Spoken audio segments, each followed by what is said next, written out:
بسم الله الرحمن الرحيم الحمد لله رب العالمين والعاقبة للمتقين والصلاة والسلام الأتمان الأكملان المبعوث رحمة للعالمين نبينا ورسولنا وحبيبنا محمد بن عبد الله الأمين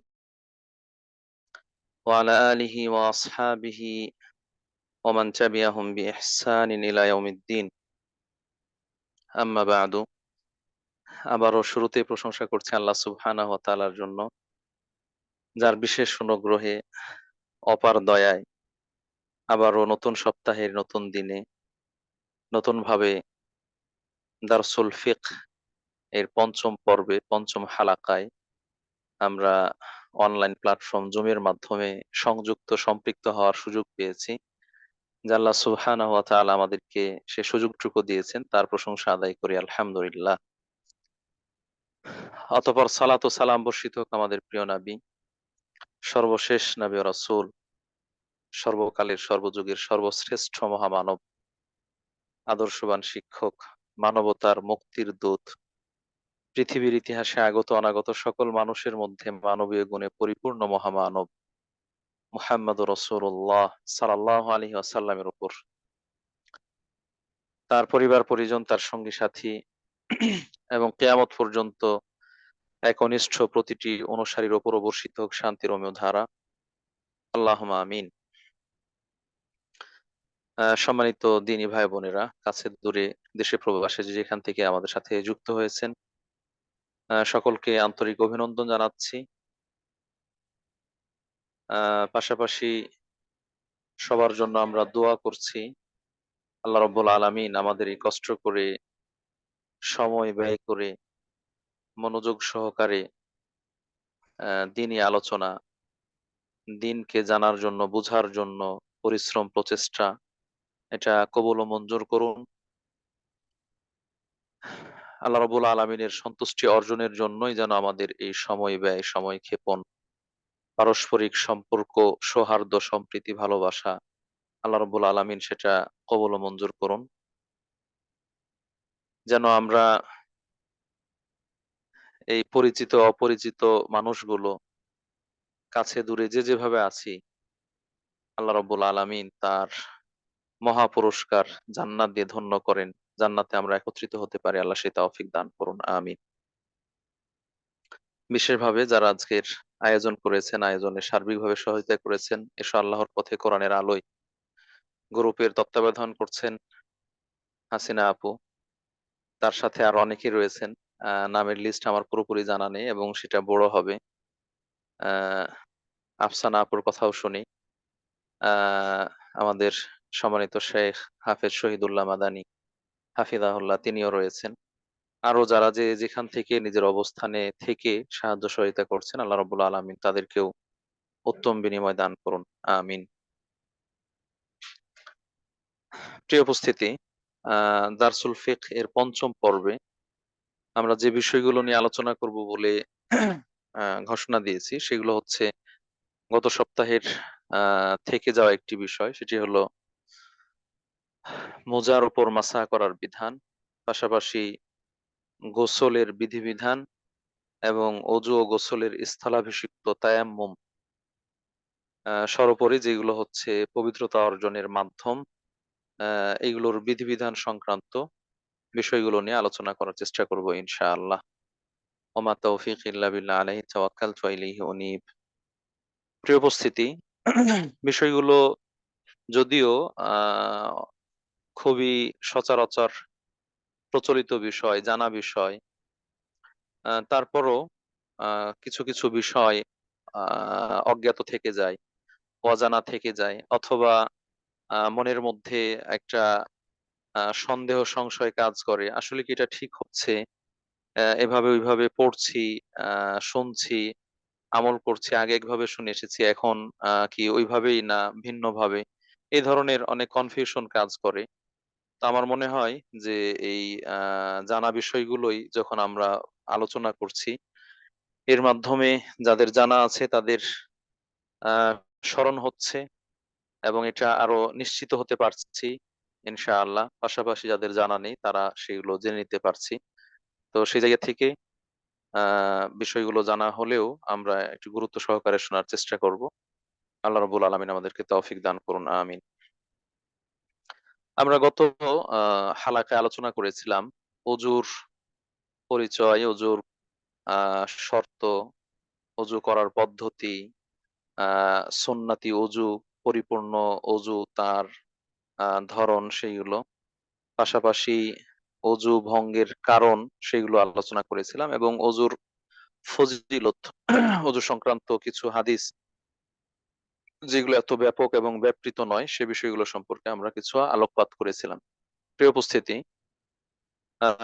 অজুর মধ্যে আরেকটু কথা আমরা সংযোজন করতে চাই, যেটা এর আগে অনেকে জিজ্ঞাসা করেছেন, এখন হয়তো অনেকের মনের মধ্যে জিজ্ঞাসা আছে, যে আমরা বললাম এইভাবে আল্লাহ রাসূল সাল্লাল্লাহু আলাইহি ওয়াসাল্লাম শুরু থেকে শেষ পর্যন্ত পরিপূর্ণভাবে অজু করেছেন, এবং আমরা আশাবাদী যদি কোনো ব্যক্তি এই নিয়মে অজু করেন তাহলে আল্লাহ রাব্বুল আলামিন তাকে পবিত্রতা দান করবেন, এবং পবিত্র হওয়ার মাধ্যমে যে কাজগুলো করা সম্ভব সেগুলো স্বাচ্ছন্দ্যে করার সুযোগ পাবেন ইনশাআল্লাহ। পাশাপাশি এটাও বলেছিলাম যে অজুর শেষে যিকির রয়েছে, দোয়া রয়েছে, যেমনটা আশহাদু আল্লা ইলাহা ইল্লাল্লাহ ওয়া আশহাদু আন্না মুহাম্মাদান আবদুহু ওয়া রাসূলুহু আল্লাহুম্মা জাআলনি মিনাত তাওয়াবিন ওয়া জাআলনি মিনাল মুতাতাহহিরিন। আমার জানা মতে অজু শেষে এ দুটো দোয়াই হচ্ছে প্রসিদ্ধ, প্রচলিত এবং অথেন্টিক, দলিল নির্ভর। এর বাইরে আহ বিভিন্ন সময় অনেকে দাইফ হাদিসের কথা বলেন, অনেকেই বলেন যে এটা হাদিসের কথা নয়। আহ পূর্ববর্তী মনশিরা বলেছেন হাত ধোয়ার সময় এই দোয়া বলবে, মুখ ধোয়ার সময় এই দোয়া বলবে, মাথা মাসা করার সময় এই দোয়া বলবে, পা ধোয়ার সময় এই দোয়া বলবে। এইভাবে নির্দিষ্ট অজুর প্রত্যেকটা কাজের মধ্যে আলাদা আলাদা দোয়ার কথা বলেছেন, আলাদা আলাদা দোয়া বলতে হবে এই ধরনের। তা আমরা বলবো যে এই ধরনের দোয়াগুলো সুন্নাহ দ্বারা প্রমাণিত নয়। এই ধরনের দোয়াগুলো সুন্নাহ দ্বারা প্রমাণিত নয়। বরং অজুর শুরুতে বিসমিল্লাহ এটা হচ্ছে যিকির, আর অজুর শেষে কালিমাতুশ শাহাদাতান এবং আল্লাহুম্মা জাআলনি মিনাত তাওয়াবিন ওয়া জাআলনি মিনাল মুতাতাহহিরিন, এই দুটো দোয়া এতটুকু হচ্ছে হাদিস দ্বারা প্রমাণিত। এবং এর যে ফজিলত আমরা গতদিন আলোচনা করেছিলাম, যদি কোনো ব্যক্তি এই দোয়া পড়ে তাহলে এর মাধ্যমে আল্লাহ রাব্বুল আলামিন তার জন্য জান্নাতের ৮টি দরজাই খুলে দিবেন। যে কোনো দরজা দিয়ে সে প্রবেশ করতে পারবে, যেটা দিয়ে চাইবে সেটা দিয়ে প্রবেশ করতে পারবে। সুবহানাল্লাহ। তো এটা আবারও আমরা রিপিট করলাম। পাশাপাশি আপনাদেরকে মনে করিয়ে দিলাম যে এরকম সুনির্দিষ্ট কোনো যিকির নেই, কোনো দোয়া নেই। আর যখন আপনি নির্দিষ্ট কোনো সময়, নির্দিষ্ট কোনো কাজে, নির্দিষ্ট কোনো দোয়া ফিক্সড করে দিবেন, তখন এটা যেন রাসূলের সুন্নাহকে অগ্রাহ্য করা হয়। রাসূলের দেখানো পদ্ধতিকে আ আপনি এড়িয়ে যাচ্ছেন। আপনার পক্ষ থেকে বানানো কোনো নিয়ম নীতি আ সেটাকে আবিষ্কার করছেন। এজন্য সেটা প্রত্যাখ্যানযোগ্য। প্রিয় উপস্থিতি, আমরা অজুর আলোচনা শেষ করার সাথে সাথে এই আলোচনাও করতে চাই আজকের লিস্টেড আলোচনার মধ্যে, সেটি হচ্ছে মোজার ওপর মাসাহ করা। এটাও ফিকহের অধ্যায়ে আলোচনা করা হয়েছে। আল মাসহু আলাল খুফাইন, মোজার ওপর মাসাহ করা।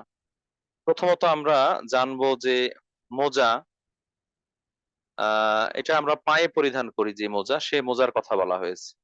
হ্যান্ড গ্লাভস অথবা হাত মোজা সেটা নয়, বরং আমরা যেটা পায়ে পরিধান করি, সেই পা ধৌত করার পরিবর্তে পা না ধুয়ে অজুর সময় যদি মোজা পরিহিত থাকে তাহলে সেই মোজায় মাসাহ করা যাবে কি যাবে না। এক্ষেত্রে প্রথম আলোচনা হচ্ছে মোজার পরিচয়। কোন ধরনের মোজায় মাসাহ করা যাবে, কোন ধরনের মোজায় মাসাহ করা যাবে না। প্রিয় উপস্থিতি, নিঃসন্দেহে মোজার উপর মাসাহ করার বিষয়টা হাদিস দ্বারা প্রমাণিত, হাদিস দ্বারা প্রমাণিত, এবং এটা এক নয়, একাধিক হাদিস দ্বারা প্রমাণিত। আপনারা শুনে আনন্দিত হবেন যে আহলুস সুন্নাহ ওয়াল জামাআহ, যারা কোরআন ও সহিহ হাদিসের অনুসারী, এদের পুরোধা বা একেবারে প্রথম শ্রেণীর যারা ওলামায়ে কেরাম আছেন তাদের মধ্যে আহমদ ইবনে হাম্বল রাহিমাহুল্লাহ তিনি রয়েছেন, যাকে ইমাম আহলিস সুন্নাহ ওয়াল জামাআহ বলা হয়। তিনি বলছেন যে মোজার ওপর মাসাহ করার ব্যাপারে আমার মনের মধ্যে কোনো সন্দেহ সংশয় নেই, কোনো ধরনের আপত্তি নেই, সংকোচ নেই।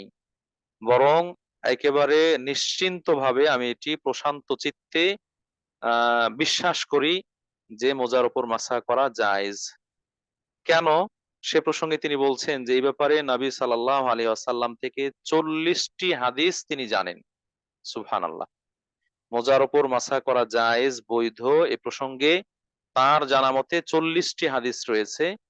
তো একটা বিষয়ে এতগুলো যদি হাদিস থাকে তাহলে এটা আ ইসলামের বিধান নয় অথবা জায়েজ নেই, এরকমটা হতেই পারে না। সেই জায়গা থেকে তিনি নিশ্চিত যে এটি ইসলামের বিধান। এবং হাসান আল বসরি প্রখ্যাত তাবেঈ রাহিমাহুল্লাহ, আ তিনিও তিনিও বলেছেন প্রায় একই ধরনের কথা যে আমি প্রায় ৭০ জন সাহাবী, রাসূল সাল্লাল্লাহু আলাইহি ওয়াসাল্লামের সাহাবীদের মধ্যে ৭০ জন সাহাবী আমার কাছে হাদিস বর্ণনা করেছেন যে আল্লাহ রাসূল সাল্লাল্লাহু আলাইহি ওয়াসাল্লাম মোজার উপর মাসা করেছেন। মোজার উপর মাসা করা জায়েজ, বৈধ, অনুমোদিত, এই বিষয়টি ৭০ জনের মতো সাহাবী আমার কাছে হাদিস বর্ণনা করেছেন। আল্লাহু আকবার। পাশাপাশি তিনি এটাও বলছেন যে এই হাদিসগুলোর মধ্যে উল্লেখযোগ্য একটি হাদিস হচ্ছে জারীর বিন আব্দুল্লাহ আল বাজালি রাদিয়াল্লাহু তাআলা আনহুর বর্ণিত হাদিস। তিনি বলছেন রাআইতু রাসূলুল্লাহ সাল্লাল্লাহু আলাইহি ওয়াসাল্লাম বালা সুম্মা তাওয়াদ্দা ওয়া মাসাহা আলা খুফাই। আমি আল্লাহ রাসূল সাল্লাল্লাহু আলাইহি ওয়াসাল্লামকে দেখলাম তিনি আহ পেশাব করলেন, এরপরে অজু করলেন, আর সেই অজুর সময় ২ পায়ে মোজার উপর মাসাহ করলেন, মোজার উপর মাসাহ করলেন। এবং আমাশ একজন প্রখ্যাত মুহাদ্দিস এবং ইসলামিক স্কলার, তিনি বলছেন যে জারির বিন আব্দুল্লাহ আল বাজালি রাদিয়াল্লাহু তাআলা আনহু থেকে বর্ণিত হাদিসটি মুহাদ্দিসদেরকে খুবই পুলকিত করেছিল, আনন্দিত করেছিল, প্রশান্তি দিয়েছিল। কেন? যেহেতু জারির বিন আব্দুল্লাহ আল বাজালি তিনি ইসলাম গ্রহণ করেছেন সূরা মাইদার মধ্যে যে ৬ নম্বর আয়াত, যে আয়াতের মধ্যে ওযু এবং গোসলের কথা বলা হয়েছে, সেই আয়াত নাজিল হওয়ার পরে এখানে বিষয়টা কিরকম? কেউ হয়তো উপস্থাপন করতে পারে যে সূরা মাইদার এই আয়াত নাজিল হওয়ার মাধ্যমে এখানে হাত পা ধৌত করার কথা বলা হয়েছে। অতএব মাসা করার বিধান এটা যেন রহিত হয়ে গেছে, বাতিল হয়ে গেছে। তো বলছেন যে না, বিষয়টা এরকম নয়। বরং এই আয়াত নাজিল হওয়ার পরে জারির বিন আব্দুল্লাহ আল বাজারি তিনি ইসলাম গ্রহণ করেছেন এবং সেই সময় দেখেছেন আল্লাহ রাসূল সাল্লাল্লাহু আলাইহি ওয়াসাল্লাম মাসা করেছেন। তার মানে এটি আ সুরক্ষিত এবং সুনিশ্চিত, রহিত নয়, এরকম একটি অকাট্য বিধান। অতএব এই হাদিস জানার পরে তারা সবাই আনন্দিত হতেন যে আলহামদুলিল্লাহ এটি ইসলামের একটি বিধান এবং নিশ্চিন্তে তারা সেটিকে অনুসরণ করতে পেরেছেন। প্রিয় উপস্থিতি, এই কথাটা এজন্যই বললাম যে আমরা যারা মুসলিম তারা হয়তো জেনে থাকবো মুসলিম দাবিদার ২ ধরনের রয়েছে। যারা নিজেদেরকে মুসলিম বলে ২ ধরনের মুসলিম। কেউ সুন্নি মুসলিম বলে, কেউ শিয়া মুসলিম বলে। আমার বিশ্বাস আপনারা এই ব্যাপারে আলোচনা শুনেছেন। শিয়া এবং সুন্নি মুসলিমের পার্থক্যের ব্যাপারে। তো যারা সুন্নি মুসলিম, আমরা নিজেদেরকে সুন্নি মুসলিম দাবি করি। রাসূলুল্লাহ সাল্লাল্লাহু আলাইহি সাল্লামের সুন্নতের অনুসারী হিসেবে আহ এদের কাছে এই মোজার উপর মাসা করা বিষয়টা অনুমোদিত। কিন্তু শিয়া যারা, যারা রাসূল সাল্লাল্লাহু আলাইহি ওয়াসাল্লাম সম্পর্কে বদ ধারণা রাখে, সাহাবীদের ব্যাপারে খারাপ ধারণা রাখে, কোন সাহাবীকে গালমন্দ করে, কাফের মুশরিক হিসেবে আখ্যায়িত করে, বেদাতি হিসেবে আখ্যায়িত করে, চরিত্রহীন হিসেবে আখ্যায়িত করে, নাউজুবিল্লাহ মিন যালিক। এই ধরনের আরো বিভ্রান্তিকর আকীদা বিশ্বাসে বিশ্বাসী শিয়া মুসলিম যারা, তারা বিশ্বাস করে যে মোজার উপর মাসা করা এটি ইসলামী শরীয়তের বিধান নয়। একেবারে তাদের বিষয়গুলো ইসলামের সাথে, কোরআন হাদিসের সাথে এতটাই সাংঘর্ষিক যেটা বলার অপেক্ষা রাখে না। আমরা গত আলোচনায় আলোচনা করে আসলাম সূরা মাইদার মধ্যে আল্লাহ তাআলা বলছেন, ইয়া আইয়ুহাল্লাযীনা আমানু ইযা কুমতুম ইলাস সালাতি ফাগসিলু উজুহাকুম ওয়া আইদিয়াকুম ইলাল মারাফিকি ওয়ামসাহু বিরুউসিকুম ওয়া আরজুলাকুম ইলাল কা'বাইন। তোমরা সালাতের ইচ্ছা করলে হাত ধৌত মুখমণ্ডল ধৌত করবে, হাত ধৌত করবে, মাথা মাসা করবে আর পা ধৌত করবে। পাকে ধৌত করার কথা বলা হয়েছে। আল্লাহ রাসূল সাল্লাল্লাহু আলাইহি ওয়াসাল্লামও ওযুর মধ্যে পা ধৌত করেছেন, পা ধুয়েছেন।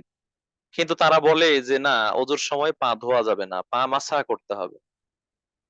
হাত মুখমণ্ডল ধৌত করতে হবে, মাথা মাসা করবে, পাশাপাশি পাও মাসা করবে। মোজা পরা অবস্থায় না, মোজা না পরে পা না ধুয়ে শুধু মাসা করবে। এটা হলো তাদের কাছে ইসলামী শরীয়তের বিধান, যেটি সরাসরি কোরআনের বিধানের বিপরীত বা পরিপন্থী, আর রাসূল সাল্লাল্লাহু আলাইহি ওয়াসাল্লামের আমলের পরিপন্থীও বটে। কিন্তু আশ্চর্যের বিষয় হচ্ছে, তারা সরাসরি পা মাসা করার ব্যাপারে ফতোয়া দিলেও পায়ে মোজা পরা থাকলে সে মোজার ওপর মাসা করার ফতোয়া তারা দেয় না, বলে এটা জায়েজ নয়। স্ববিরোধী ফতোয়ার। তো প্রিয় উপস্থিতি, আমরা যেটা আপনাদের কাছে সারমর্ম হিসেবে বলতে চাই এই জায়গায়, যে নিঃসন্দেহে মোজার ওপর মাসা করা জায়েজ। এটি ইসলামী শরীয়তের একটি বিধান, এবং এটি আরো স্পষ্ট, যেটা কোনো অসুস্থতা জনিত কারণে নয়, সফরের কারণে নয়, কোনো অসুবিধা সুবিধা এরকম কারণে নয়।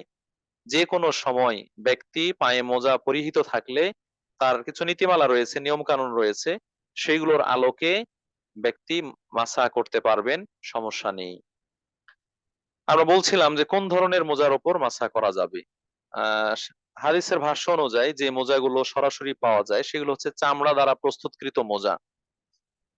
যারা অত্যাধিক শীত প্রবণ এলাকায় থাকেন তাদের কাছে এটা খুবই স্পষ্ট। চামড়ার মোজা রয়েছে। বাংলাদেশ, ভারত, পাকিস্তান এগুলোতেও কিছু মানুষ, বিশেষ করে হুজুর শ্রেণীর মানুষ বা আলেম ওলামা এই ধরনের মানুষরা চামড়ার মোজা পরিধান করে থাকেন, এবং অন্যান্যরাও পরিধান করে থাকেন।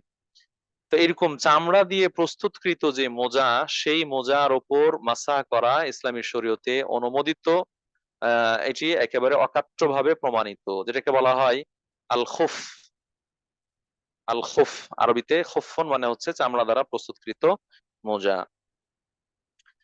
কিন্তু এই চামড়া দ্বারা প্রস্তুতকৃত মোজা মানুষ কেন পরিধান করে? শীত নিবারণ করার জন্য, ঠান্ডা দূর করার জন্য, অথবা পায়ের মধ্যে কোনো সমস্যা থেকে থাকলে সেগুলোর জন্য এটি একটি পোশাক হিসেবে মানুষ পরিধান করে থাকে। ঠিক একইভাবে এই চামড়ার মোজার মতোই যে মোজাগুলো সুতা দিয়ে তৈরি, কাপড় দিয়ে তৈরি, অথবা আর্টিফিশিয়াল বিভিন্ন জিনিস দিয়ে তৈরি, এরকম মোজার উপরেও মাসা করা জায়েজ, যদি মোজাটি একেবারে পাতলা ফিনফিনে না হয়, ছেঁড়া ফাটা না থাকে, তাহলে সে মোজার উপরও মাসা করা জায়েজ। যদি পাতলা ফিনফিনে হয়, মোজার ওপর থেকে পায়ের চামড়া বোঝা যাচ্ছে, পায়ের গঠন বা আহ এক কথায় চামড়া সেগুলো দেখা যায়, বোঝা যায় ইত্যাদি, এরকম পাতলা মোজা হলে তার উপর মাসা করা যাবে না। তাহলে আমরা শীতের দিনে একটু মোটা মোজা যেগুলো পরিধান করে থাকি, যেগুলো দিয়ে পায়ের এ পাশ থেকে ওই পাশ দেখা যায় না, এরকম এই ধরনের সুতার বা কাপড়ের মোজার উপরও মাসা করা জায়েজ। বিষয়টা আরেকটু স্পষ্ট করে বলি আমরা, যে কোনো ব্যক্তি অজু করলো, অজু করতে গিয়ে তার পায়ে শু রয়েছে, শুয়ের নিচে মোজা রয়েছে, জুতা রয়েছে বা কেডস রয়েছে, তার ভিতরে মোজা রয়েছে। এখন সে হাত ধৌত করলো, মুখ ধৌত করলো, মাথা মাসা করলো, পা ধৌত করতে হবে। পা ধৌত করতে গিয়ে তাকে এই জুতা, কেডস ইত্যাদি সেগুলো খুলে, তারপরে মোজা খুলে, বিশেষ করে যখন ঠান্ডা এবং শীত, সেই সময় পা ধৌত করা এটা অত্যন্ত কষ্টদায়ক, কষ্টকর। এজন্য ইসলাম ছাড় দিয়েছে যে অন্যান্য অঙ্গ প্রত্যঙ্গ গুলো যেগুলো ধোয়া মাসা করা সেগুলো করবে, পা না ধুয়ে মোজার ওপর মাসা করলেই পা ধুয়ে নিয়েছে বলে ধরে নেওয়া হবে। এটি নিঃসন্দেহে ইসলামের একটি ছাড়। এখন আমরা জানবো যে কি কি শর্ত সাপেক্ষে একজন ব্যক্তি তার মোজার ওপর মাসা করার সুযোগ পাবে। কি কি শর্ত সাপেক্ষে সুযোগ পাবে? এই শর্তগুলোর মধ্যে একটা অন্যতম শর্ত হচ্ছে যে এই মোজা দুটো পবিত্র অবস্থায় পরিধান করতে হবে। পবিত্র অবস্থায় পরিধান করতে হবে। অর্থাৎ যখন কোনো ব্যক্তি মোজা পরিধান করছে তখন তার অজু রয়েছে, তার অজু আছে, অজু অবস্থায় মোজা দুটো পরিধান করতে হবে। পাশাপাশি এই মোজা দুটো পবিত্র হতে হবে। এই মোজা দুটো পবিত্র হতে হবে, অর্থাৎ মোজায় যদি নাপাকি লেগে থাকে তাহলে সে নাপাক থেকে এটা পরিষ্কার পরিচ্ছন্ন হতে হবে। আর পা, এটাও পরিষ্কার পরিচ্ছন্ন অজু করে তারপরে এই মোজাটা পরিধান করতে হবে। এখানে দুটো শর্ত: মোজা পবিত্র হওয়া, ব্যক্তি যখন পরছে তখন তার অজু থাকা। আরেকটি শর্ত হচ্ছে মোজাটা এমন পরিমাণ হতে হবে যতটুকু পা ধৌত করতে হয় সেটাকে যেন ঢেকে রাখে, আবৃত করে রাখে। অর্থাৎ একজন মানুষ অজু করলে সে তার পা ধোয়ার সময় পাটা টাকনো পর্যন্ত ধৌত করত, টাকনো সহ ধৌত করত, এটা ফরজ। তো এই কমপক্ষে তার টাকনোর গিরা বা হাড্ডি এটা ঢেকে আছে এরকম মোজা হতে হবে। তার মানে আমরা যদি একেবারে শর্ট মোজা বলি, অথবা যেটা শুধু পায়ের আঙ্গুলগুলো আর পায়ের পশ্চাৎ ভাগ এটাকে ঢাকে, ওপর দিকে না ঢাকে, এরকম মোজার উপর মাসা করা যাবে না। যেই মোজা একেবারে টাকনোর ওপর পর্যন্ত ঢেকে রেখেছে এরকম মোজা হতে হবে। আরেকটি শর্ত হচ্ছে যে এই মোজাটা ব্যবহার করা বৈধ হতে হবে। মোজাটা ব্যবহার করা বৈধ হতে হবে, অর্থাৎ খালি মোজা হলেই হবে না। এটা কারো চুরি করা, ছিনতাই করা মোজা, এরকম মোজায় মাসা করা জায়েজ নেই। অনুরূপ ভাবে পুরুষ মানুষ তারা যদি রেশমের কাপড় দিয়ে তৈরি মোজা পরে, পুরুষের জন্য রেশম পরিধান করা হারাম, তাহলে এটা দিয়ে আহ এটার উপর মাসা করা জায়েজ হবে না। এক কথায় যেই মোজা বৈধ ব্যবহার করার দিক থেকে, এরকম বৈধ মোজার উপর আহ মোজাটা এরকম বৈধ হতে হবে। আরেকটি শর্ত হচ্ছে আহ এই মোজার জন্য মাসাহ করার ক্ষেত্রে নির্দিষ্ট সময় রয়েছে। নির্দিষ্ট সময় যখন পার হয়ে যাবে তখন তাকে আবার নতুন করে হয়তো অজু করে বা পা ধৌত করে মোজা পরিধান করতে হবে। নির্দিষ্ট সময়, যিনি সফরে নেই, নিজের এলাকায় অবস্থান করছেন, মুকিম, তার জন্য একদিন এক রাত 24 ঘন্টা, যখন মাসা করেছে তখন থেকে নিয়ে 24 ঘন্টা পর্যন্ত যতবার অজু ভাঙবে তিনি মোজার ওপর মাসা করলে হবে, পা ধৌত করতে হবে না। আর যদি মুসাফির হয়, সফর অবস্থায় থাকে, তাহলে 3 দিন 3 রাত, 3 দিন 3 রাত অর্থাৎ 72 ঘন্টা পর্যন্ত তিনি মোজার ওপর মাসা করার সুযোগ পাবেন। অতএব নির্দিষ্ট সময়ের মধ্যে হতে হবে, যখন সময় পার হয়ে যাবে তখন তাকে নতুন করে মোজা পরিধান করতে হবে। এই হচ্ছে মোটামুটি মোজার ওপর মাসা বৈধ হওয়ার শর্তগুলো। যদি কারো মোজা এরকম আমরা পাই, যে ব্যক্তি এমন মোজা পরিধান করেছে যেটা টাকনো সহ ঢেকে রেখেছে, মোটা, পাতলা নয়, এবং সেটি পবিত্র, সেটি গাধার চামড়া দিয়ে তৈরি অথবা কুকুর, শেয়াল এরকম হিংস্র প্রাণীর চামড়া দিয়ে তৈরি এরকম নয়, বরং যে সকল প্রাণীর চামড়া বৈধ সেরকম চামড়া দিয়ে অথবা মোটা কাপড়ের মোজা বা সুতার মোজা, এবং যেটা পরিধান করার সময় ব্যক্তি অজু অবস্থায় রয়েছে, পাশাপাশি এটা নির্দিষ্ট সময়ের মধ্যেই, তাহলে ওই মোজার উপর মাসা করা জায়েজ। এখন মোজার উপর মাসা করব কিভাবে? মোজার উপর মাসা করব কিভাবে? মোজার উপর মাসা করা, মাসা এটা আরবি শব্দ মাসহুন, বাংলায় আমরা বলি স্পর্শ করা, ইংলিশে টাচ বলা হয়, স্পর্শ করা। একজন ব্যক্তির পায়ের অগ্রভাগ, অর্থাৎ যেখানে টাকনো রয়েছে সেখান থেকে সামনের যে দিক, আঙ্গুলের দিক, এই অগ্রভাগ, আহ এই জায়গায় কিছু অংশ মাসা করলেই হয়, মিনিমাম 3 আঙ্গুল পরিমাণ, অথবা যেন ওপরের অংশটা বেশিরভাগ মাসা মাসা বা স্পর্শ হয় এরকম। আপনি জুতা পরে থাকলে, কেডস পরে থাকলে মোজা খুলতে হবে এরকম শর্ত নয়। যদি আপনি জুতা কেডস পরিধান অবস্থায় এই মোজার পায়ের অগ্রভাগের ভিতরে আঙ্গুল ঢুকিয়ে বেশিরভাগ অংশ মাসা করতে পারেন মোজার ওপরে, তাহলে যথেষ্ট এটাই যথেষ্ট। আর যদি কেউ সক্ষম না হন তাহলে তাকে কেডস খুলে সে মোজার ওপরে মাসা করতে হবে। এই ব্যাপারে স্পষ্ট হাদিস রয়েছে, একাধিক হাদিসের কথা বলা হয়েছে, যেখানে খুব চমৎকার কথা, যেটা আলী রাদিয়াল্লাহু তাআলা আনহু থেকে বলছেন যে মোজার উপরিভাগে মাসা করতে হবে। কেন? তিনি বলছেন লাউ কানা দ্বীনু বির-রাই লাকানা আসফালাল খুফফি আওলা বিল মাসহি মিন আ'লাহু। যদি দিন এটা মানুষের চিন্তা প্রসূত হতো, মানুষের চিন্তা প্রসূত হতো, মতামত নির্ভরশীল হতো, তাহলে আহ মোজার নিচের অংশে মাসা করা এটা অধিক যৌক্তিক ছিল ওপরের তুলনায়।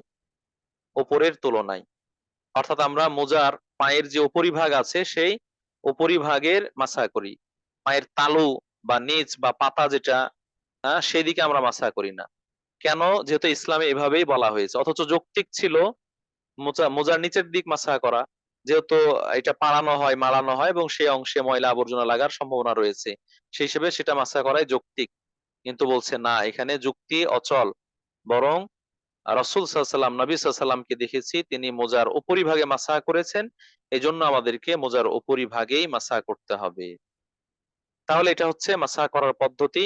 উভয় পায়ের অগ্রভাগের উপরের বেশিরভাগ অংশ ভেজা হাত দিয়ে স্পর্শ করলেই মাসা হয়ে যাবে, তাকে আর পা ধৌত করতে হবে না। আরেকটি হাদিস রয়েছে, আহ শুআবা, মুগীরা ইবনে শুআবা রাদিয়াল্লাহু তাআলা আনহু থেকে বর্ণিত, তিনি বলছেন যে রাআইতুন নাবিয়্য সাল্লাল্লাহু আলাইহি সাল্লাম ইয়ামসাহু আলাল খুফাইনি আলা যাহিরিহিমা, নবী সাল্লাল্লাহু আলাইহি সাল্লামকে দুই মোজার উপরিভাগের উপর আমি মাসা করতে দেখেছি। তাহলে আল্লাহ নবী সাল্লাল্লাহু আলাইহি সাল্লাম দুই মোজার উপরিভাগের উপর মাসা করেছেন। প্রিয় উপস্থিতি, মোজা মাসার সময়টা এক্স্যাক্টলি শুরু হবে কখন থেকে? এখানে দুটো দিক হতে পারে। একটা হচ্ছে যে আপনি অজু অবস্থায় মোজা পরিধান করেছেন, এখন তো আপনার অজু আছেই, এখন তো আর আপনার অজু করার দরকার হচ্ছে না বা অজু ভেঙেও যায়নি।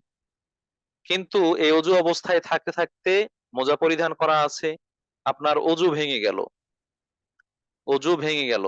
কেউ বলেছেন যখন অজু ভাঙলো তখন থেকে মোজার উপর মাসা করার যে সময় সেটার কাউন্ট শুরু হয়ে যাবে, 24 ঘন্টা বা 72 ঘন্টা, এটা তখন থেকে কাউন্ট শুরু হবে।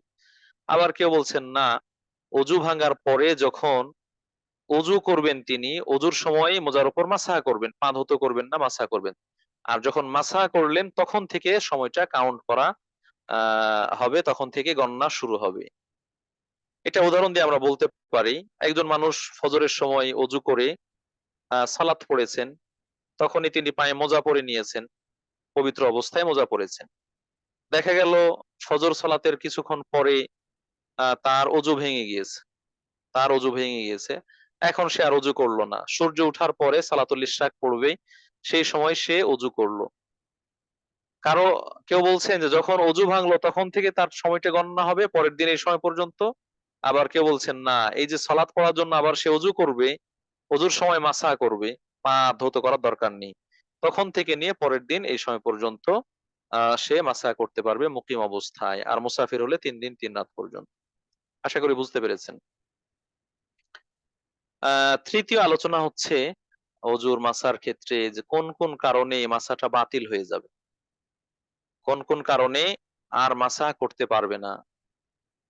এগুলোর মধ্যে 1 নম্বর কারণ হচ্ছে যখন অজুর উপর মাসা করার যে নির্দিষ্ট সময় 24 আওয়ার্স বা 72 আওয়ার্স এটা পার হয়ে যাবে, তখন তার আর মোজার উপর মাসা করার সুযোগ নেই। তাকে নতুন করে যদি অজু থাকে তাহলে পা দুটো ধুয়ে আবার মোজা পরিধান করতে হবে। আর যদি অজু না থাকে তাহলে অজু করে আবার তাকে পবিত্র অবস্থায় এই মোজা পরিধান করতে হবে। দ্বিতীয়ত হচ্ছে যদি গোসল ফরজ হওয়ার কোনো কারণ পাওয়া যায়, গোসল ফরজ হওয়ার কোনো কারণ একটু পরে আমরা আলোচনা করব ইনশাআল্লাহ, যেসব কারণগুলোতে গোসল ফরজ হয়ে যায়, এরকম কোনো কারণ পাওয়া গেলে তখন আর মোজার উপর মাসা করা যায় না অজুর সময়, বরং তাকে মোজা খুলে পুরো শরীর পানি দিয়ে ধৌত করতে হয়। এ ব্যাপারে একটি হাদিস রয়েছে, সহিহ মুসলিমের হাদিস, আহ এটি মুসনাদ আহমদের হাদিস, নাসাই এবং তিরমিজিতেও রয়েছে। আলবানী রাহিমাহুল্লাহ এটাকে সহিহ হাদিস বলেছেন। সেটা কি? কানা নবী সাল্লাল্লাহু আলাইহি ওয়াসাল্লাম ইয়ামুরুনা ইযা কুননা সাফারান আল্লা নানজিআ খিফাফানা সালাসাতা আইয়ামিন ওয়া লায়ালিহিন্না, যখন আমরা সফরে থাকতাম তখন রাসূল সাল্লাল্লাহু আলাইহি ওয়াসাল্লাম আমাদেরকে মোজা খুলতে নিষেধ করতেন 3 দিন 3 রাত পর্যন্ত। 3 দিন 3 রাত আমরা যেন মোজা না খুলি, অর্থাৎ মোজার উপর মাসা করি, এটাই বলতেন। ইল্লা মিন জানাবাতিন, তবে যদি কারো গোসল ওয়াজিব হয়ে যেত, ফরজ হয়ে যেত, তখন মোজা খুলতে আদেশ করতেন যে মোজা খুলে গোসল করার জন্য। তাহলে এটা দ্বিতীয় কারণ অজুর মোজার উপর মাসা ভঙ্গের। ৩ নাম্বার কারণ হচ্ছে যদি পায়ের যতটুকু অংশ ধৌত করা ফরজ বলেছিলাম আমরা, এই অংশটাই তো মোজা দিয়ে ঢাকতে হবে। কিন্তু কিছু অংশ খুলে যায়, প্রকাশ পেয়ে যায়। হয়তো ফেটে গিয়েছে বা ছিঁড়ে গিয়েছে অথবা খুলতে গিয়ে খুলে ফেলেছে। এরকম যদি হয় তাহলে তার মোজার উপর মাসা বাতিল হয়ে যাবে। অর্থাৎ তাকে আবার অজু করে নিতে হবে। তাকে আবার অজু করে নিতে হবে। কেউ মোজার উপর মাসা শুরু করেছিল, চলছিল মাসা, কিন্তু মধ্যখানে মোজা ফেটে গিয়েছে বা পা প্রকাশ পেয়ে গিয়েছে, তাহলে তার মাসা বাতিল হয়ে যাবে। আরেকটি কারণ হচ্ছে মোজা না খোলা। মোজা না খোলা যেটা আগেরটার মধ্যেই রয়েছে। যদি কোনো ব্যক্তি অজু করেছে, অজুর পরে মোজার উপর মাসা করেছে, কিন্তু মোজা খুলে ফেলেছে। মোজা খুলে ফেললে তার সেই অজু বাতিল হয়ে যাবে, ভেঙে যাবে। বরং তাকে আবার নতুন করে অজু করে মোজা পরিধান করতে হবে। তার পরবর্তীতে সে মাসা করার সুযোগ পাবে।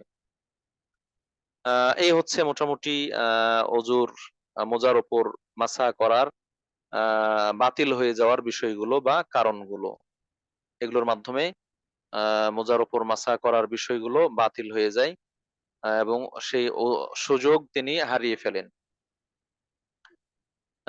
এরপরের এরপরের আলোচনার বিষয় সেটা হচ্ছে যে মোজা ছাড়াও মানুষ যেই অঙ্গ প্রত্যঙ্গ গুলোতে ব্যান্ডেজ বা পট্টি অথবা প্লাস্টার ইত্যাদি করে সেগুলোতে মাসা করতে পারবে কিনা। আমরা অজুর দিন কিছুটা ইঙ্গিত দিয়েছিলাম, কিন্তু পরিপূর্ণভাবে বলিনি যে অজুর অঙ্গ প্রত্যঙ্গ যেগুলো ধৌত করতে হয় এরকম অঙ্গ প্রত্যঙ্গে যদি কারো ব্যান্ডেজ করা থাকে, গজ পেঁচানো থাকে অথবা কোনো টেপ লাগানো থাকে, ওয়ান টাইম টেপ গুলো কেটে গিয়েছে, ফেটে গিয়েছে বা সেলাই করা হয়েছে, অথবা হাড় হাড্ডি ভেঙে যাওয়ার কারণে সেখানে প্লাস্টার করা হয়, তাহলে সেটা তো আর ধৌত করা সম্ভব হচ্ছে না। হাত ধোয়ার মতো, পা ধোয়ার মতো সেই পরিবেশ আর নেই। তখন কি করবে? তখন তার উপরে মাসা করে নিলেই হবে। সেই ব্যান্ডেজ টুকুর ওপরে, পট্টি টুকুর ওপরে মাসা করে নিলেই হবে। এখানে নারীদের ওড়নার ব্যাপারেও আলোচনা চলে আসে যে মহিলারা অনেক সময় আহ মাথায় ওড়না পেঁচিয়ে থাকেন অথবা পুরুষরা পাগড়ি পেঁচিয়ে থাকেন বা মহিলারা খুব শক্তভাবে হিজাব বেঁধে রাখেন। অনেক সময় মাহরাম ছাড়াও আজনাবী পুরুষ তারা থাকেন। সে জায়গাগুলোতে যদি মাসা করা হয় তাহলে পরিপূর্ণ খুলে ফেলতে হবে অথবা এটা খুব জটিল বিষয়। তো এরকম পরিস্থিতিতেও ওড়নার ওপর মাসা করলেই যথেষ্ট, মাথার ওপর মাসা করতে হবে এরকম শর্ত নয়। যদি মাথা শক্তভাবে বাঁধা থাকে টুপি দিয়ে অথবা টুপি জাতীয় জিনিস অথবা নেকাব এরকম কোনো কিছু দিয়ে, আর সেটা খুলতে সমস্যা হয়, তাহলে ওড়নার ওপরে মাসা করলেও মেয়েদের, নারীদের সেই মাসা যথেষ্ট হবে। তাকে সরাসরি মাথার ওপর মাসা করার প্রয়োজন নেই। এই মোটামুটি আলোচনা যেগুলো মোজা এবং মোজার সাথে সংশ্লিষ্ট ব্যান্ডেজ, গজ, পট্টি বা নারীদের ওড়না তার সাথে সম্পৃক্ত, সেগুলো আমরা তুলে ধরলাম। এগুলো ছিল গতদিনের অজুর সাথে সংশ্লিষ্ট আলোচনা, যেটা আপনাদের কাছে উপস্থাপন করলাম। প্রিয় উপস্থিতি, আজকের আলোচনার আরেকটি অন্যতম বিষয় হচ্ছে গোসল প্রসঙ্গে, গোসল করা প্রসঙ্গে। নিঃসন্দেহে গোসল এটা আরবি শব্দ যার দুই ভাবে অর্থ পাই আমরা। একটা হচ্ছে ধৌত করা, একটা হচ্ছে ধৌত করা, আরেকটা হচ্ছে পুরো অবগাহন যেটাকে বলা হয়, গা ধোয়া, গোসল করা। আমরা যেটা বলে থাকি গোসল করা, টেক বাথ, টেক বাথ অথবা অবগাহন অথবা পুরো শরীর আপদমস্তক ধৌত করা, এটা হচ্ছে এই গোসল করার অন্তর্ভুক্ত। সম্মানিত উপস্থিতি, গোসল যদি আমরা বলি ইসলামী শরীয়তে গোসল করতে হবে, তাহলে এই গোসল করা ওয়াজিব, গোসল করা ওয়াজিব। কিন্তু গোসল করতে হবে এটা কখন বলতে পারবো? মোটামুটি ৪ থেকে ৫টি কারণ রয়েছে। এই কারণগুলো যদি পাওয়া যায় তাহলে ব্যক্তির ওপর গোসল করা ওয়াজিব। তখন অবশ্যই গোসল করতে হবে, এর বিকল্প নেই, না হলে সে পবিত্র হতে পারবে না। এখানে আমরা ছোট্ট করে একটা পয়েন্ট আউট করতে চাই, সেটা হচ্ছে যে নিঃসন্দেহে ইসলামী শরীয়ত এটি একটি পরিপূর্ণ জীবন ব্যবস্থা, যেখানে মানুষের সার্বিক বিষয়গুলো আলোচনা করা হয়েছে এবং আল্লাহ রাব্বুল আলামিন সেগুলো উপস্থাপন করতে তার বান্দাদেরকে জানাতে তিনি সংকোচ করেননি। এবং রাসূলুল্লাহ সাল্লাল্লাহু আলাইহি সাল্লাম তিনিও কি করেছেন, সে বিষয়গুলো জানিয়েছেন। এমনকি একেবারে নারী পুরুষদের জীবন ঘনিষ্ঠ যে বিষয়, সে বিষয়গুলো পর্যন্ত জানিয়েছেন। এক্ষেত্রে লজ্জা করেননি। কেননা লজ্জা করলে, সংকোচ করলে সেই বিষয়গুলো জানার বাইরে থেকে যাবে, অজ্ঞাত থেকে যাবে সেই হিসেবে। তবে আমরা অবশ্যই এটা বলার চেষ্টা করব যেন ভদ্রাচিত শব্দের মাধ্যমে হয়ে থাকে। এখানে গোসল ফরজ হওয়ার ক্ষেত্রে যে কারণগুলো রয়েছে, এই কারণগুলোর মধ্যে অন্যতম একটি কারণ হচ্ছে নারী বা পুরুষের, প্রাপ্তবয়স্ক নারী বা পুরুষের বীর্যপাত হওয়া। প্রাপ্তবয়স্ক নারী বা পুরুষের বীর্যপাত হওয়া, সিমেন্স আউট হওয়া ইত্যাদি, এটা হচ্ছে গোসল বা গোসল ওয়াজিব বা ফরজ হওয়ার একটি কারণ। এখানে এটা অবশ্যই আ আ কি বলছে, এটা নির্গত হওয়াটা যেন উত্তেজনাবশত হয়। যদি জাগ্রত অবস্থায় হয় তাহলে উত্তেজনাবশত যেটা নির্গত হয় আ আ সেটা হচ্ছে গোসল ফরজ করে দিবে। আর যদি ঘুমন্ত অবস্থায় হয়, যেটাকে আমরা আ স্বপ্নদোষ বলি, আ নারী পুরুষ উভয়েরই হতে পারে সেটা। তো এরকম স্বপ্নদোষ, সেক্ষেত্রে উত্তেজনা শর্ত নয়। কারণ ঘুমন্ত মানুষ তার স্বপ্নদোষ হওয়া এটা তিনি অনেক সময় অনুভব করেন, অনেক সময় করেন না। কিন্তু ঘুম থেকে জাগ্রত হওয়ার পরে যখন দেখেন যে তার কাপড় ভেজা রয়েছে, বা তিনি কোনোভাবে এটা টের পান, তখন তাকে গোসল করতে হবে। স্বপ্নে কিছু দেখলেন বা দেখলেন না, কিছু হলো, হলো না ইত্যাদি, সেটা খুব বড় বিষয় নয়। যেকোনোভাবে তিনি যদি টের পান যে তার বীর্যপাত হয়েছে, তাহলে তাকে গোসল করতে হবে। তাহলে এখানে দুটো দিক একটা পার্থক্য করলাম। জাগ্রত অবস্থায় হলে উত্তেজনাবশত নির্গত হতে হবে। আর যদি ঘুমন্ত অবস্থায় হয় তাহলে যেকোনোভাবে হোক বের হলেই গোসল ওয়াজিব হয়ে যাবে, ফরজ হয়ে যাবে। দ্বিতীয় কারণ হচ্ছে আ নারী পুরুষ এদের যে সহবাস অথবা যৌন মিলন, এর মাধ্যমে পুরুষের পুরুষাঙ্গ নারীদের যোনিতে স্পর্শ করার মাধ্যমে, এখানে কাদরুল হাসাফা বলা হয়, পুরুষাঙ্গের অগ্রভাগ প্রবেশের মাধ্যমেই গোসল ফরজ হয়ে যাবে। এটা একটা গুরুত্বপূর্ণ পয়েন্ট যে এ ধরনের মিলন এর মাধ্যমে যদি বীর্যপাত নাও হয়, অর্গাজম নাও হয়, তারপরও এটা গোসলকে ফরজ করবে। এতটুক সম্মিলনের মাধ্যমে আ আ গোসল ফরজ হয়ে যাবে। আর যদি আ আ মিলনের পাশাপাশি অর্গাজম হয় তাহলে তো সেক্ষেত্রে গোসল আবশ্যক হবে, তাতে কোনো সন্দেহ নেই। তাহলে শুধুমাত্র সম্মিলন হওয়ার মাধ্যমেই গোসল ফরজ হয়ে যায়, অর্গাজম হোক অথবা না হোক, বীর্যপাত হোক অথবা না হোক। এটা হচ্ছে ২য় কারণ। তৃতীয় কারণ হচ্ছে আ গোসল ফরজ হওয়ার, এগুলোর ব্যাপারে স্পষ্ট হাদিস রয়েছে। আমরা সময় লম্বা হবে এজন্য সেগুলো পুরোপুরি আলোচনা করছি না। এবং যতটা সম্ভব দ্রুত বলার চেষ্টা করছি, যেন এগুলো থেকে আমরা দ্রুত শেষ করতে পারি। ৩ নাম্বার কারণ হচ্ছে কোন কাফের বা মুশরিক বা মুরতাদ যদি ইসলাম গ্রহণ করে, কোন কাফের বা অমুসলিম যদি ইসলাম গ্রহণ করে, তখন তাকেও গোসল করার ব্যাপারে আল্লাহ রাসূল সাল্লাল্লাহু আলাইহি ওয়াসাল্লাম নির্দেশ দিয়েছেন। সেই হিসেবে এটাকে একটা গোসল ফরজ হওয়ার কারণ হিসেবে উল্লেখ করছেন যে কেউ ইসলাম গ্রহণ করতে চাইলে তাকে গোসল করে তারপরে ইসলাম গ্রহণ করতে হবে। তাহলে ইসলাম গ্রহণ করা, অমুসলিম ব্যক্তির ইসলাম গ্রহণ করা, এটাকেও গোসল ফরজ হওয়ার একটি কারণ হিসেবে উল্লেখ করা হয়েছে।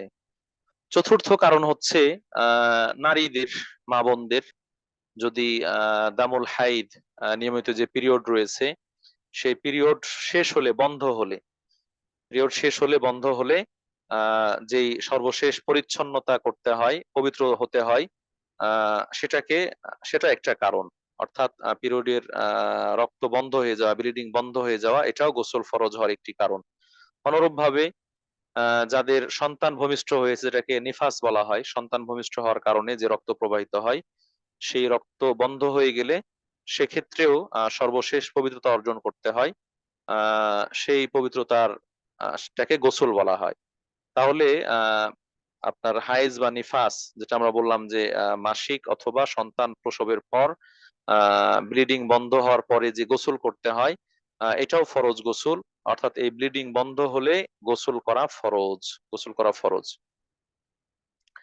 পঞ্চম কারণ হচ্ছে মৃত ব্যক্তি, মৃত ব্যক্তিকে গোসল দেওয়া ফরজ। এটা আসলে মৃত ব্যক্তির ওপর ফরজ নয়, বরং মৃত ব্যক্তির আশপাশে যারা থাকবে তাদের ওপর ফরজ মৃত ব্যক্তিকে গোসল দেওয়া। আমরা এর আগে শুরুর দিকে বলে এসেছি, রাসূল সাল্লাল্লাহু তার মেয়েকে গোসল দেওয়ার জন্য বলেছিলেন, ইগসিলুহু বিমাইন ওয়া সিদরিন, ইগসিলনাহা বিমাইন ওয়া সিদরিন। তোমরা আমার মেয়েকে যায়নাবকে গোসল দাও পানি দিয়ে, বড়ই পাতা সহ পানি দিয়ে। তাহলে রাসূল গোসল দেওয়ার নির্দেশ দিয়েছেন। সেই হিসেবে মৃত ব্যক্তিকে গোসল দেওয়াও ফরজ। এখানে মৃত ব্যক্তির উপর ফরজ না, মানুষ মারা গেলে তো তার ফরজ রহিত হয়ে যায়, আর ফরজ ওয়াজিব মুস্তাহাব কিছু নেই। কিন্তু তার আশপাশে যারা থাকবে, অভিভাবক থাকবে, দায়িত্বশীল থাকবে, তাদের ওপরে ফরজ হচ্ছে এই মৃত ব্যক্তিকে গোসল প্রদান করা। সম্মানিত উপস্থিতি, তাহলে আমরা মোটামুটি গোসল ফরজ হওয়ার সর্বসাকুল্যে মোট ৫টি কারণ পেলাম। বীর্যপাত হওয়া, সম্মিলন হওয়া, আহ কাফের মোরতাদ ইসলাম গ্রহণ করা, হাইজ নেফাসের রক্ত বন্ধ হওয়া, আর হচ্ছে কোনো ব্যক্তি মারা গেলে মৃত ব্যক্তিকে গোসল দেওয়া। এগুলো হচ্ছে গোসল ফরজ হওয়ার কারণ। যদি এই ৫টির কোনো একটি কারণ কারো মধ্যে পাওয়া যায়, তাহলে তার উপর গোসল ফরজ, তাকে গোসল করতে হবে, তাকে গোসল করতে হবে। এই গোসলটা কিভাবে করব? এই গোসলটা কিভাবে করা হবে? গোসলের পদ্ধতি আমরা হাদিসের মধ্যে একাধিকভাবে পেয়ে থাকি, যেগুলোর সারমর্ম হচ্ছে দুটো। গোসল করার পদ্ধতি হচ্ছে দুটো, একটা হচ্ছে মুস্তাহাব পদ্ধতি, উত্তম পদ্ধতি, আর একটা হচ্ছে জায়েজ পদ্ধতি। জায়েজ পদ্ধতি, কোনোভাবে আপনার পুরো শরীরে পানি পৌঁছলেই গোসল হয়ে যাবে, এটা হলো জায়েজ পদ্ধতি। উদাহরণস্বরূপ আমরা বলি, কোনো মানুষ যদি পুকুরে গিয়ে ডুব দেয়, সে আর কিছুই করলো না, শুধু পুকুরে গিয়ে ডুব দিয়ে উঠে চলে আসলো, তাহলে আশা করা যায় তার শরীরের পুরো শরীরে পানি পৌঁছে যাবে, ভিজে যাবে। এটাকে বলা হয় জায়েজ পদ্ধতি। এতটুকু করলে গোসল হয়ে যাবে, তবে এটা উত্তম নয়, সুন্নতি পদ্ধতি নয়। গোসলের সুন্নতি বা মুস্তাহাব পদ্ধতি হচ্ছে ব্যক্তি যখন গোসল করবে, গোসলের আগে সে তার লজ্জাস্থান এবং তার আশপাশে যা ময়লা আবর্জনা নোংরা ইত্যাদি রয়েছে, সেগুলোকে ধুয়ে ফেলবে, সেগুলোকে ধুয়ে ফেলবে। পাশাপাশি ২ হাতও ভালো করে ধৌত করবে। ২ হাত কবজি পর্যন্ত ভালো করে ধৌত করবে। এবং তার লজ্জাস্থান এবং যে জায়গাগুলোতে ময়লা আবর্জনা লেগেছে মনে হবে, সেই জায়গাগুলো পরিষ্কার করবে ভালোভাবে। এমনটা করার পরে আ যদি সাবান থাকে, তাহলে সাবান ব্যবহার করতে পারে, হ্যান্ড ওয়াশ ব্যবহার করতে পারে, অথবা মাটি ইত্যাদি, আল্লাহ রাসূল সাল্লাল্লাহু মাটি বা ছাই সেগুলো ব্যবহার করেছেন। তো অর্থাৎ যেন এই পবিত্র পরিচ্ছন্ন হওয়াটা, পরিষ্কার হওয়াটা নিশ্চিত হয়, এজন্য এভাবে ২ হাত ভালোভাবে পরিষ্কার করে নিবে। তারপরে সে ওযু করবে। তারপরে ওযু করবে। সালাতের ওযু যেভাবে করে সেইভাবে পরিপূর্ণ ওযু করবে। সেভাবে পরিপূর্ণ ওযু করবে। অর্থাৎ বিসমিল্লাহ বলে ২ হাত কবজি পর্যন্ত ধৌত করবে। তারপরে কুলি করবে, নাকে পানি দিবে, মুখমণ্ডল ধৌত করবে। তারপরে ২ হাত কনুই সহ ধৌত করবে। তারপরে মাথা মাসা করবে, কান মাসা করবে। এরপরে চাইলে ২ পা ধৌত করে নিতে পারে। অথবা একেবারে গোসল শেষে তখনও ২ পা ধৌত করতে পারে। এটা বিলম্ব করার সুযোগ আছে। তাহলে সলাতের জন্য বা নামাজের জন্য যেভাবে অজু করত, সেভাবে পরিপূর্ণ অজু করবে। অজু করার পরে ব্যক্তি পানির মধ্যে হাত চুবিয়ে তার ভেজা হাতটা চুলের ভিতরে প্রবেশ করানোর চেষ্টা করবে। অর্থাৎ ভেজা হাত দিয়ে চুলের গোড়ায় যেন পানি পৌঁছে, সেরকম পানি পৌঁছানোর চেষ্টা করবে। একাধিকবার পানিতে হাতটা ভিজাচ্ছে, এরপরে মাথার চুলের মধ্যে আঙ্গুলগুলো প্রবেশ করাচ্ছে। আমরা সিথি করলে চিরুনি যেভাবে নিয়ে যাওয়া হয়, হাতের আঙ্গুলগুলো যদি সেভাবে নিয়ে যাওয়া যায়, তাহলে আশা করা যায় যে চুলের গোড়ায় পানি পৌঁছে যাবে। আহ এটা ২ কারণে, দুটো দিক হতে পারে। একটা হচ্ছে যদি পানি অল্প থাকে আর কোনো মতে খালি গায়ে পানি ঢাললো, মাথার সব চুলের গোড়ায় পানি নাও পৌঁছতে পারে, চুলের গোড়ায় পানি নাও পৌঁছতে পারে। এজন্য ১ম এ যদি এইভাবে ভেজা হাত দিয়ে মাথায় বারবার স্পর্শ করা হয় তাহলে চুলের গোড়ায় পানি পৌঁছেছে, এটা নিশ্চিত হওয়া যাবে। এটা নিশ্চিত হওয়া যাবে। এরপরে সে গোসল করে ফেলবে। আরেকটা দিক আমরা যেটা এখন কোন কোন মেডিকেল সায়েন্সে বলছেন, যারা সম্পৃক্ত আছেন এদের মধ্যে হয়তো সেরকম অভিজ্ঞ ব্যক্তিও থাকতে পারেন। আমরা যতটুকু শুনেছি যে যাদের হাই ব্লাড প্রেশার রয়েছে, যাদের ব্লাড প্রেশার হাই, উচ্চ রক্তচাপ সম্পন্ন ব্যক্তি রয়েছেন, তারা যদি হঠাৎ করে গায়ের মধ্যে পানি দেন, তাহলে এর মাধ্যমে তার শরীরের তাপমাত্রা আরো বেড়ে যায়। রক্ত সঞ্চালন এটা আরো বৃদ্ধি পায়। যার কারণে এই প্রবল রক্ত সঞ্চালনের কারণে অনেকেই স্ট্রোক করে ফেলেন। অনেকে স্ট্রোক করে ফেলেন। মস্তিষ্কে রক্তক্ষরণ হয় এবং অনেকে মারাও যান। অনেকে মৃত্যুবরণও করেন এবং এরকম ঘটনা অনেক শোনা যায়। আল্লাহ ভালো জানেন কেন? তবে বাথরুমে ঢুকে গোসল করেছেন অথবা বাথরুমে ঢুকে তার ডেথ হয়েছে, ডেথ বডি পাওয়া গিয়েছে, এরকম অনেক উদাহরণ রয়েছে। কিছু নির্ভরযোগ্য ডাক্তার তারা বলছেন যে এরকম হঠাৎ করে শরীরে যখন পানি স্পর্শ করে শরীরের তাপমাত্রা বেড়ে যাওয়ার কারণে স্ট্রোক হতে পারে, সেই স্ট্রোকেও মৃত্যুবরণ করেন। তাহলে এদিক থেকে এই পদ্ধতিটা আমরা বলবো যে আধুনিক বিজ্ঞানের সাথে সামঞ্জস্যপূর্ণ। অর্থাৎ একজন ব্যক্তি তিনি যদি এভাবে গোসল করেন তাহলে আহ প্রথমত সুন্নাহ অনুযায়ী করলেন, দ্বিতীয়ত তিনি শারীরিকভাবে ক্ষতিগ্রস্ত হওয়ার সুযোগ রয়েছে, এটা থেকেও বেঁচে গেলেন।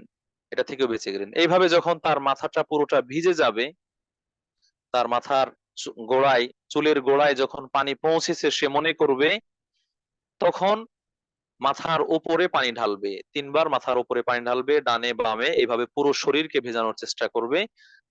ডলে ঘষে মেজে তারপরে পুরো শরীর ধৌত করবে। এইভাবে একজন ব্যক্তি সুন্নতি বা মুস্তাহাব পদ্ধতিতে গোসল সম্পন্ন করতে পারে। সম্মানিত উপস্থিতি, আমরা আবারও বলছি, গোসল করার দুটো পদ্ধতি। একটা হচ্ছে ২ হাত ভালোভাবে পরিষ্কার করে নোংরা ময়লা আবর্জনা যেগুলোতে রয়েছে সেগুলো ধুয়ে ফেলা। এরপরে সালাতের অজুর মতো পরিপূর্ণভাবে অজু করা। তারপরে মাথার চুলের গোড়ায় যতটুকু সম্ভব ভেজা হাতে স্পর্শ করে পানি পৌঁছানো। এরপরে পুরো মাথায় পানি ঢালা। তারপরে পুরো শরীরে পানি ঢেলে পুরো শরীরকে ডলে মেজে ঘষে পরিষ্কার পরিচ্ছন্ন করা, শরীরের মধ্যে পানি পৌঁছানো।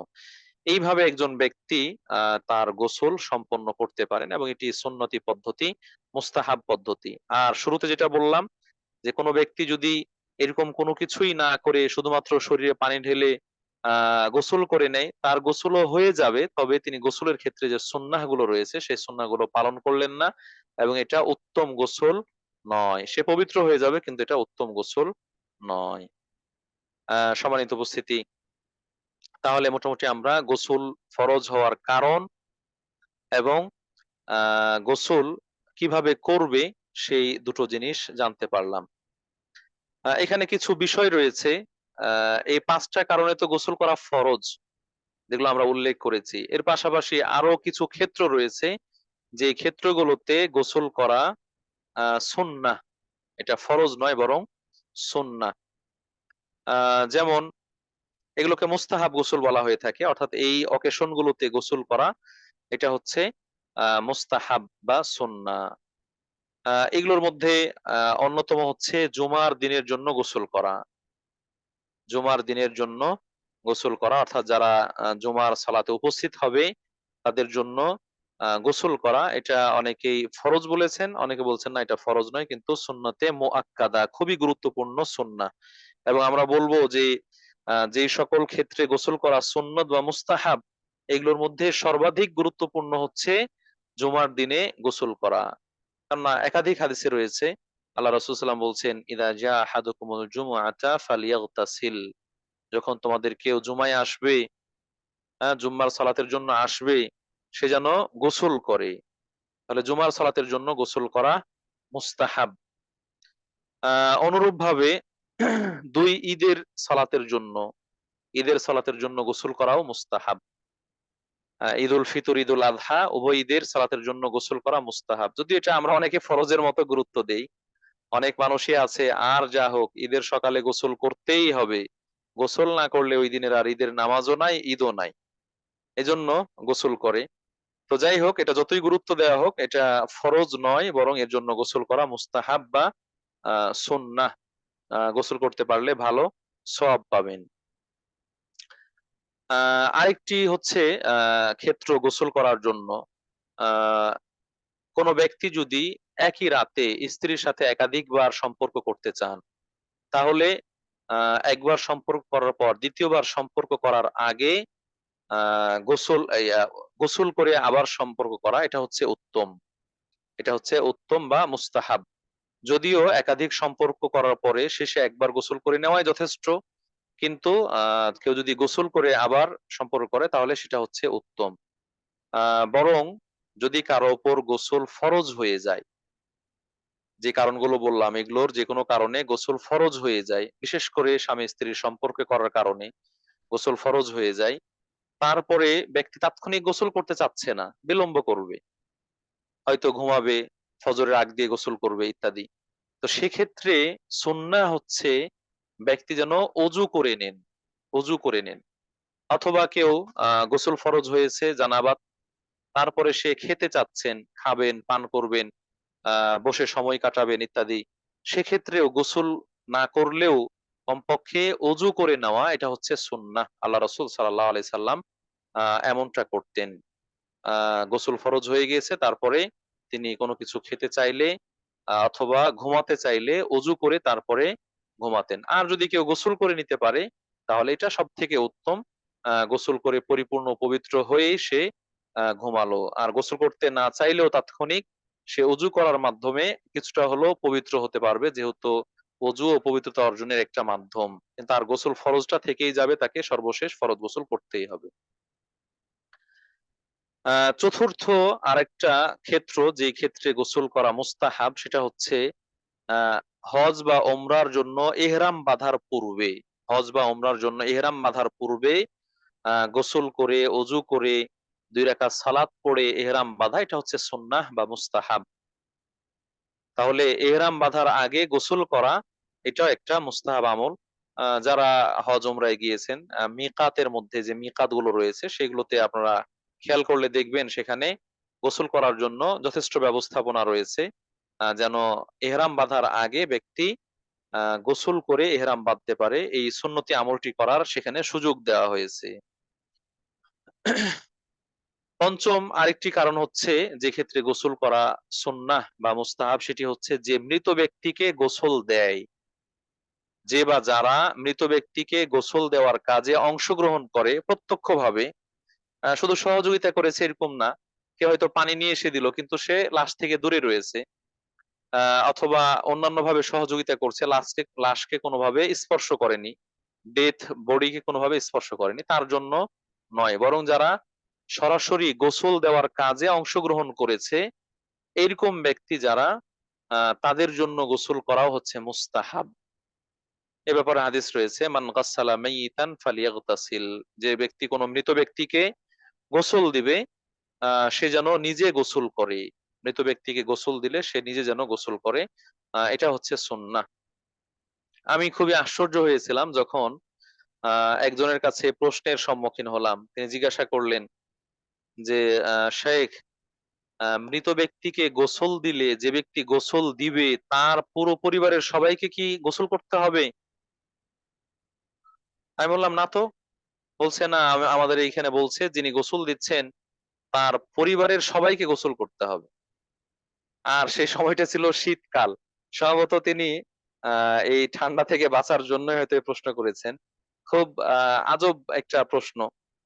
যিনি গোসল দিলেন তিনি অংশগ্রহণ করেছেন। তার গোসল করা এটা হাদিস দ্বারা প্রমাণিত। কিন্তু তার পরিবারের সদস্য সে হয়তো অনেক দূরে আছে, অথবা সে কাছে থাকলেও গোসলের কাজে অংশগ্রহণ করেননি। তাহলে তাকে কেন গোসল করতে হবে? তার গোসল করার কোনো প্রয়োজন নেই। বরং যিনি সরাসরি গোসল প্রদানের কাজে অংশগ্রহণ করেছেন তিনি গোসল করা, এটা হচ্ছে মুস্তাহাব। প্রিয় উপস্থিতি, মোটামুটি আমরা এখানে গোসল সংক্রান্ত বিষয়গুলো উপস্থাপন করার চেষ্টা করলাম। যদি কারো উপর গোসল ফরজ হয়, কি কারণে হবে সেটাও বললাম। গোসল কিভাবে করবে সেটাও বললাম। কোন কোন কারণে গোসল করা মুস্তাহাব সেগুলো আলোচনা করলাম। এখানে আরো কিছু বিষয় আমরা তুলে ধরতে চাই যে গোসল যদি ফরজ হয় আর গোসল না করে, তাহলে এই অবস্থায় কি কি কাজ করা হারাম বা নিষেধ? গোসল ফরজ অবস্থায় কি কাজগুলো করা যাবে না, কোন কাজগুলো করা যাবে না, সে বিষয়গুলো এখানে আমরা তুলে ধরার চেষ্টা করব। ১ নম্বর হচ্ছে, যার উপর গোসল ফরজ তার জন্য মসজিদে অবস্থান করা জায়েজ নেই। যার উপর গোসল ফরজ তার জন্য মসজিদের মধ্যে অবস্থান করা জায়েজ নেই। অবস্থান কেমন? হয়তো কেউ সালাত পড়ে মসজিদে একটু সময় ঘুমিয়েছিল, তার স্বপ্নদোষ হয়ে গেছে, গোসল ফরজ হয়ে গেছে। এখন গোসল ফরজ হওয়ার পরেও সে মসজিদে অবস্থান করবে, এই অবস্থান করা জায়েজ নেই। বরং সে দ্রুত সেখান থেকে বের হয়ে যাবে এবং গোসল করবে। তবে যদি মসজিদ মাড়াতে হয়, এই পার থেকে ওই পারে যাবে রাস্তা হিসেবে, কারো ঘর ওই পাশে অথবা গোসলখানা ওই পাশে, এই পাশ দিয়ে ওই পাশে যেতে হবে, আর কোনো রাস্তা নেই। তাহলে সেক্ষেত্রে মসজিদ দিয়ে যাওয়া যাবে, অতিক্রম করা যাবে, কিন্তু মসজিদে দাঁড়ানো যাবে না। এ ব্যাপারে স্পষ্ট আয়াত রয়েছে, ওয়ালা জুনুবান ইল্লা আবিরি সাবিলিন হাত্তা তাগতাসিলু। কোন জুনুবি ব্যক্তি যার উপর গোসল ফরজ, সে মসজিদে অবস্থান করবে না যতক্ষণ না গোসল করে। তবে পথিক হিসেবে এই পার থেকে ওই পারে যাওয়ার জন্য যেতে পারে, সমস্যা নেই। দ্বিতীয় ক্ষেত্র হচ্ছে, যার উপর গোসল ফরজ সে কোরআন স্পর্শ করতে পারবে না, সে কোরআন স্পর্শ করতে পারবে না। আমরা গতদিনই বলেছিলাম যে যার ওযু নেই তার ক্ষেত্রেও উচিত ওযু অবস্থায় কোরআন স্পর্শ করা। যদি স্পর্শ করতে পারবে কিনা সেটা বিতর্কিত মাসালা। আমরা বলবো যে অধিক সতর্কতা অবলম্বন করে ওযুবিহীন ভাবে কোরআন স্পর্শ করা উচিত নয়। বরং ওযু অবস্থায় কোরআন স্পর্শ করা দরকার, যাতে করে আপনি কোরআন ধরতেও পারেন, নাড়তেও পারেন, পড়তেও পারেন, কোনো প্রতিবন্ধকতা না থাকে, এবং এটি হচ্ছে উত্তম। তাহলে এটা যদি ওযুর ক্ষেত্রে হয়, তাহলে যার ওপর গোসল ফরজ সে কি কোরআন স্পর্শ করতে পারবে? বলছে না, এটা কোনোভাবে সে কোরআন স্পর্শ করতে পারবে না। তার জন্য কোরআন স্পর্শ করা নিষেধ। ৩ নম্বর কারণ হচ্ছে, ৩ নম্বর কর্ম যেটা গোসল ফরজ হলে করা জায়েজ নেই, সেটা হচ্ছে কোরআন তেলাওয়াত করা। কোরআন তো ধরতে পারবেই না, বরং কোরআন তেলাওয়াতও করতে পারবে না। মুখস্থ আছে, সে মুখস্থ তেলাওয়াত করছে, সে তেলাওয়াত করাও তার জন্য জায়েজ নেই, যতক্ষণ পর্যন্ত গোসল না করে। এটা একদিকে ব্যক্তিকে উদ্বুদ্ধ করা হচ্ছে যেন দ্রুত সে গোসল করে পবিত্র হয়ে যেতে পারে। কারণ পবিত্র না হওয়া পর্যন্ত সে কোরআনও তেলাওয়াত করতে পারছে না, কোরআন তেলাওয়াত করারও সুযোগ পাচ্ছে না। তো এই দ্রুত গোসল করার দিকে উদ্বুদ্ধ করা হচ্ছে। এইজন্য কোরআন তেলাওয়াত করা, এটাও কি গোসল না করে করা যাবে না। এ ব্যাপারে স্পষ্ট হাদিস রয়েছে, কানা আলাইহি সালাতু ওয়াসসালাম লা ইয়ামনাউহু মিন কিরাআতিল কুরআনি শাইউন ইল্লাল জানাবাহ। নবী সাল্লাল্লাহু আলাইহি ওয়াসাল্লামকে কোরআন পড়া থেকে কোন জিনিস বাধা দিত না, জানাবাত ছাড়া। অর্থাৎ জানাবাত যখন হতো, গোসল ফরজ হয়ে যেত, তখন তিনি কোরআন স্পর্শ তো করতেনই না, কোরআন পড়তেনও না। গোসল করে তারপরে কোরআন পড়তেন।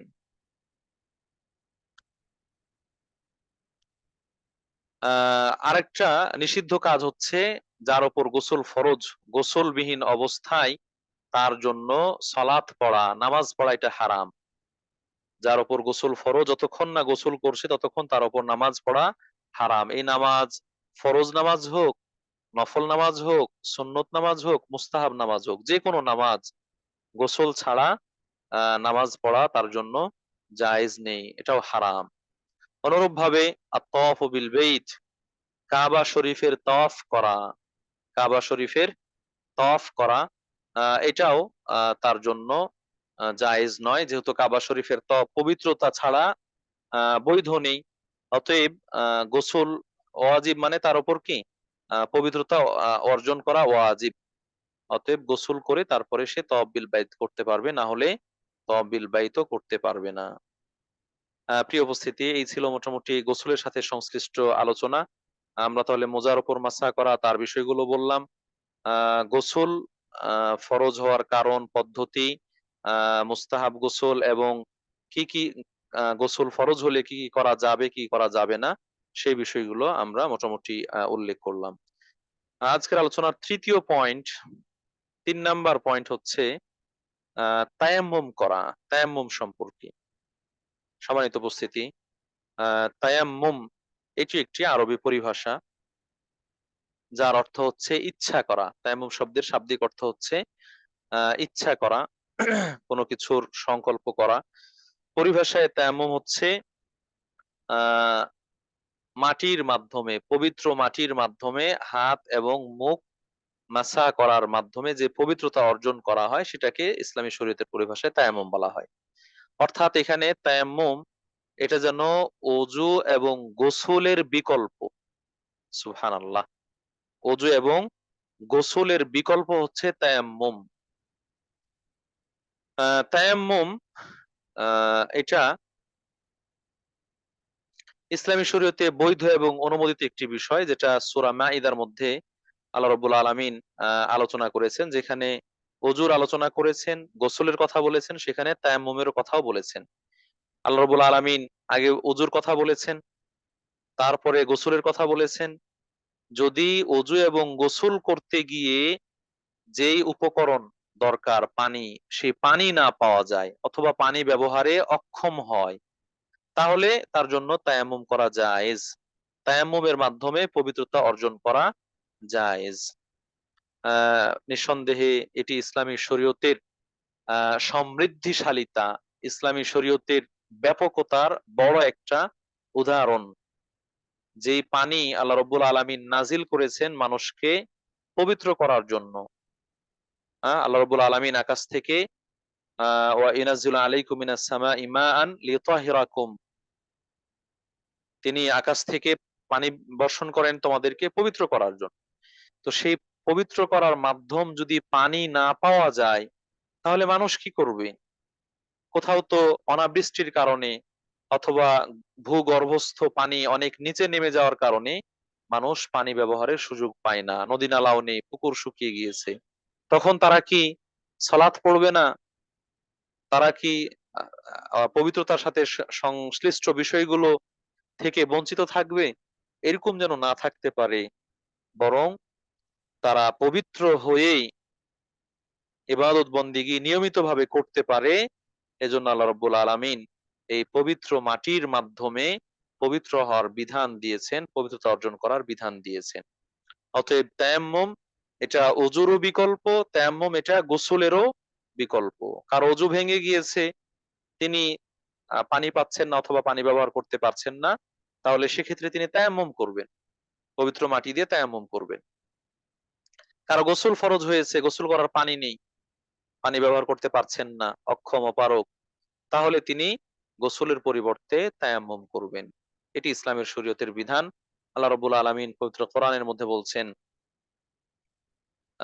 ফালাম তাজিদু মাআন ফাতায়াম্মামু সাঈদান তাইয়্যিবা, তোমরা যদি ওযু বা গোসল করার জন্য পানি না পাও, তাহলে তোমরা তায়াম্মুম করবে পবিত্র মাটি দিয়ে। ফামসাহু বিউজুহিকুম ওয়া আইদিকুম মিনহু, তোমরা তোমাদের মুখমণ্ডল এবং হাত মাসা করো। মা ইউরিদুল্লাহু লিয়াজআলা আলাইকুম মিন হারাজ, আল্লাহ রাব্বুল আলামিন তোমাদেরকে কষ্টের মধ্যে ফেলতে চান না, বিপদের মধ্যে ফেলতে চান না। ওয়ালাকিন ইউরিদু লিইতাহিরাকুম, বরং তিনি তোমাদেরকে পবিত্র করতে চান। আল্লাহ তোমাদেরকে পবিত্র করতে চান। ওয়ালিউতিম্মা নি'মাতাহু আলাইকুম লাআল্লাকুম তাশকুরুন, আর তার নিয়ামতগুলো তোমাদের উপর পরিপূর্ণ করে দিতে চান, যেন তোমরা পবিত্র হয়ে আল্লাহর নিয়ামত পেয়ে কৃতজ্ঞতা আদায় করো। সম্মানিত উপস্থিতি, তাহলে আল্লাহ রাব্বুল আলামিন আমাদেরকে পানিও দিয়েছেন পবিত্র হওয়ার জন্য, পানির বিকল্প হিসেবে পবিত্র মাটিও দিয়েছেন পবিত্র হওয়ার জন্য। এটা ইসলামী শরীয়ত পূর্ববর্তী সকল শরীয়তের থেকে ভারসাম্যপূর্ণ একটি শরীয়ত।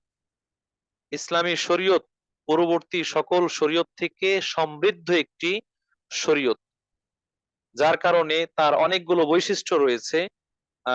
এমনকি আল্লাহ নবী সাল্লাল্লাহু আলাইহি সাল্লাম তিনি বলছেন যে আমাকে অথবা আমার উম্মতকে ৫টি বা ৬টি, একাধিক হাদিসে এসেছে, বৈশিষ্ট্য দেওয়া হয়েছে, যে বৈশিষ্ট্যগুলো ইতিপূর্বে কোনো নবীর জন্য বা তাদের উম্মতের জন্য প্রযোজ্য ছিল না, তাদের জন্য জায়েজ ছিল না, অনুমোদন ছিল না।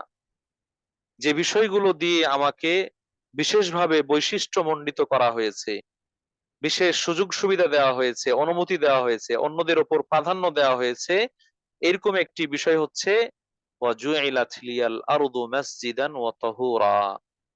আমাকে পুরো বিশ্ব, পুরো জমিন, পুরো ভূমি এটাকে পবিত্র করে দেওয়া হয়েছে। পুরো ভূমিকে, জমিনকে, মাটিকে পবিত্র করে দেওয়া হয়েছে। আর সাজদা দেওয়ার স্থান বানানো হয়েছে।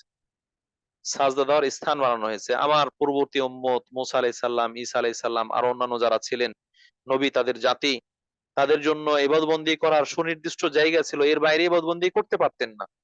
কিন্তু এই উম্মতের জন্য আল্লাহ রাব্বুল আলামিন পুরো জমিনকে, পুরো বিশ্বকে ইবাদতের স্থান হিসেবে নির্ধারণ করেছেন। তাহলে এটা এই উম্মতের বড় একটা অর্জন, বড় একটা পাওয়া, যে আল্লাহ রাব্বুল আলামিন তার ইবাদত করা যাবে যে কোনো জায়গা থেকে।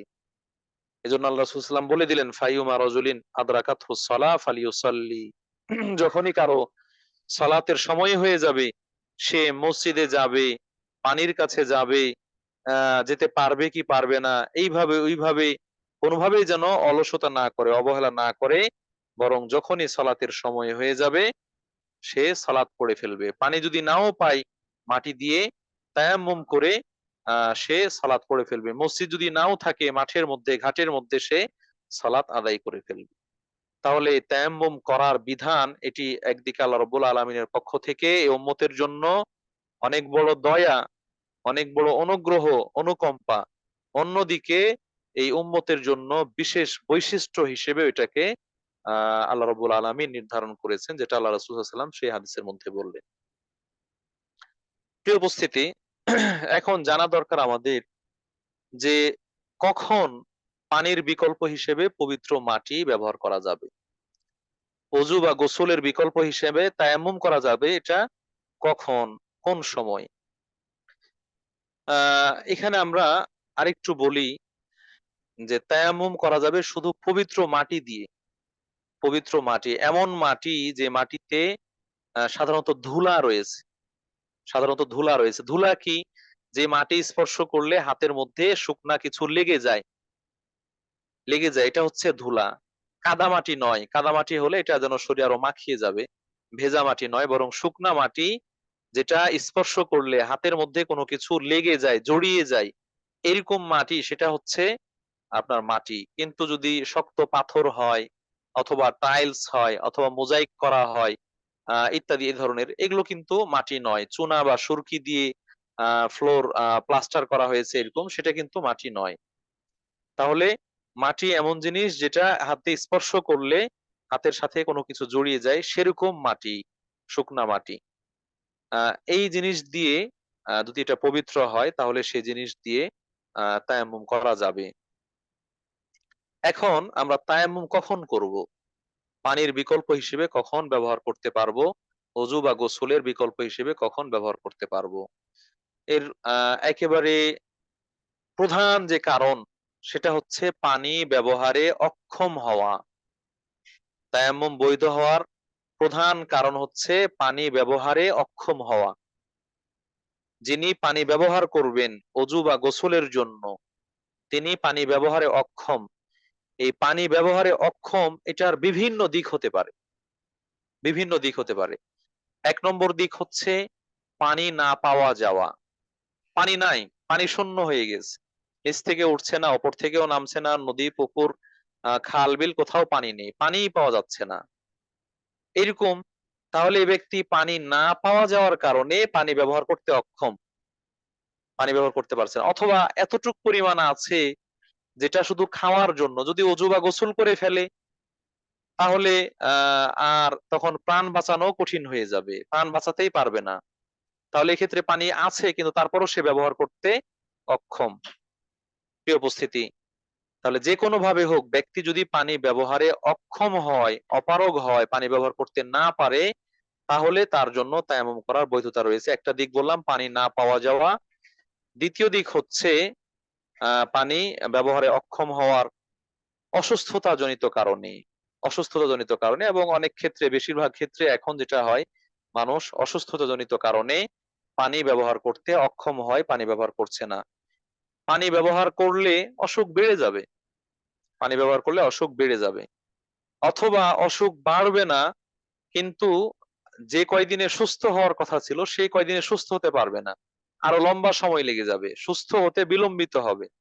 একজনের হাত কেটে গিয়েছে, সেখানে যদি পানি ব্যবহার না করা হয় তাহলে 3 দিনে শুকিয়ে যাওয়ার কথা, সুস্থ হয়ে যাওয়ার কথা।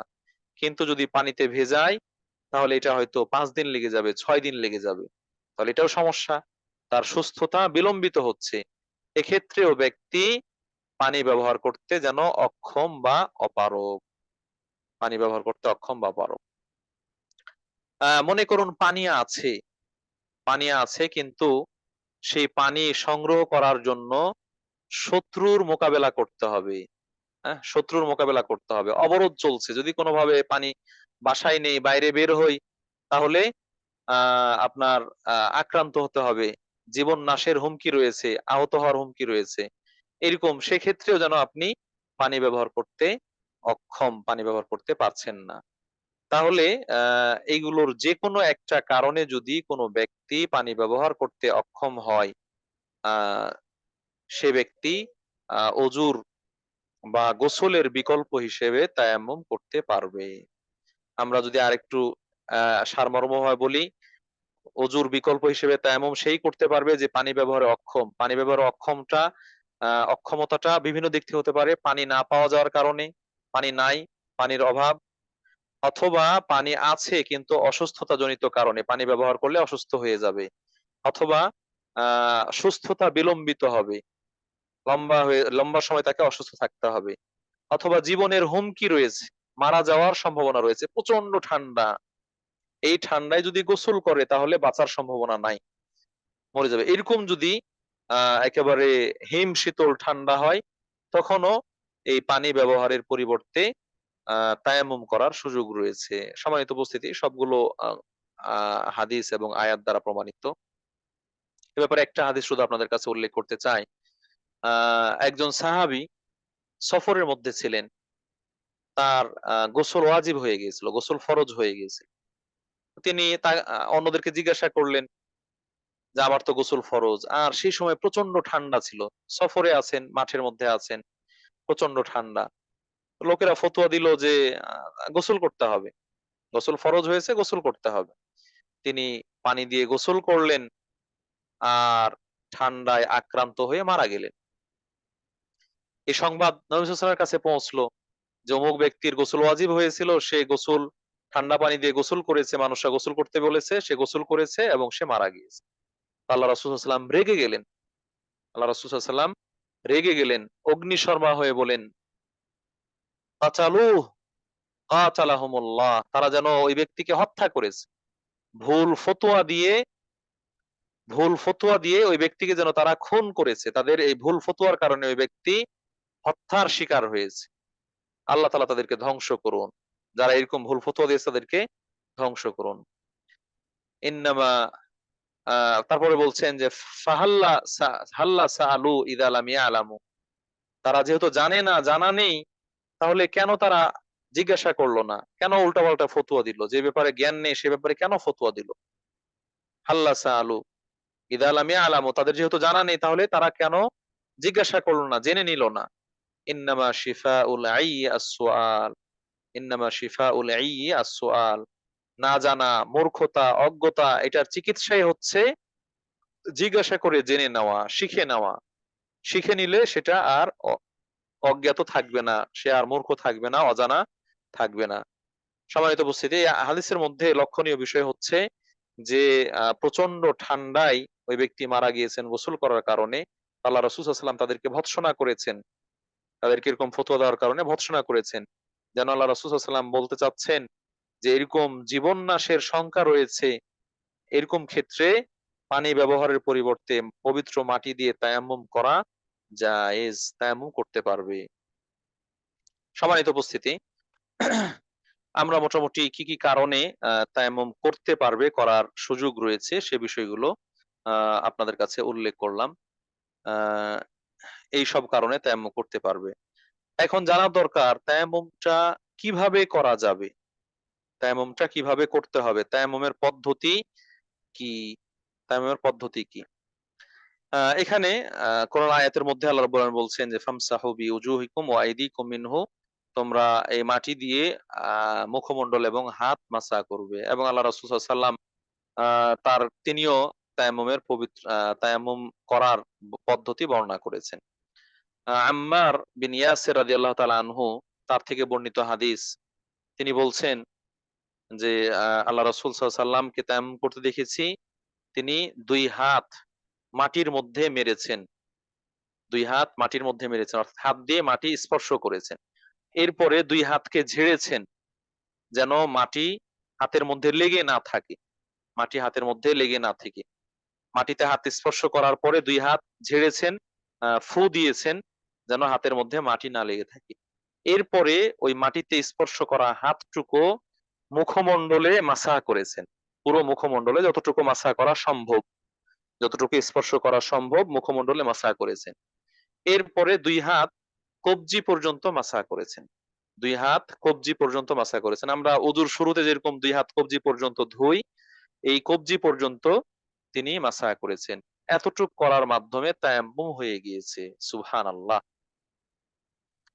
আমি আবারও বলছি, তায়াম্মুম করার পদ্ধতি হচ্ছে, প্রথমে মন থেকে নিয়ত করবেন।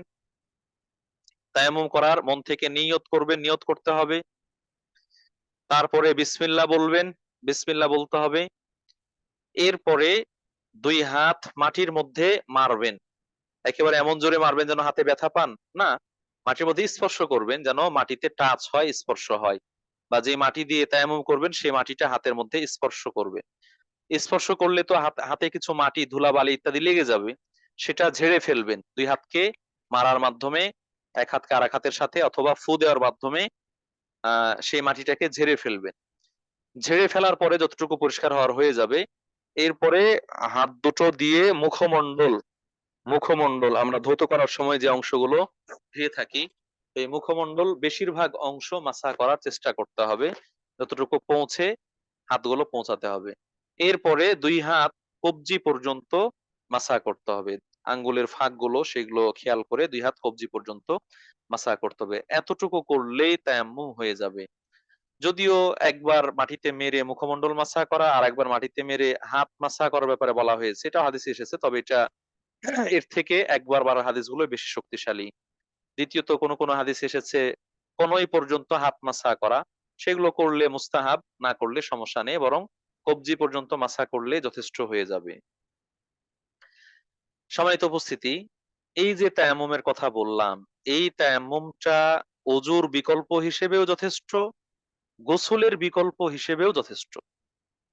অর্থাৎ কারো অজু ভেঙে গিয়েছে, তিনি পানি পাচ্ছেন না বা পানি ব্যবহার করতে পারছেন না, সেক্ষেত্রে তায়াম্মুম করে তিনি এখন পবিত্র হয়ে যে কাজগুলো করার সে কাজগুলো করতে পারবেন।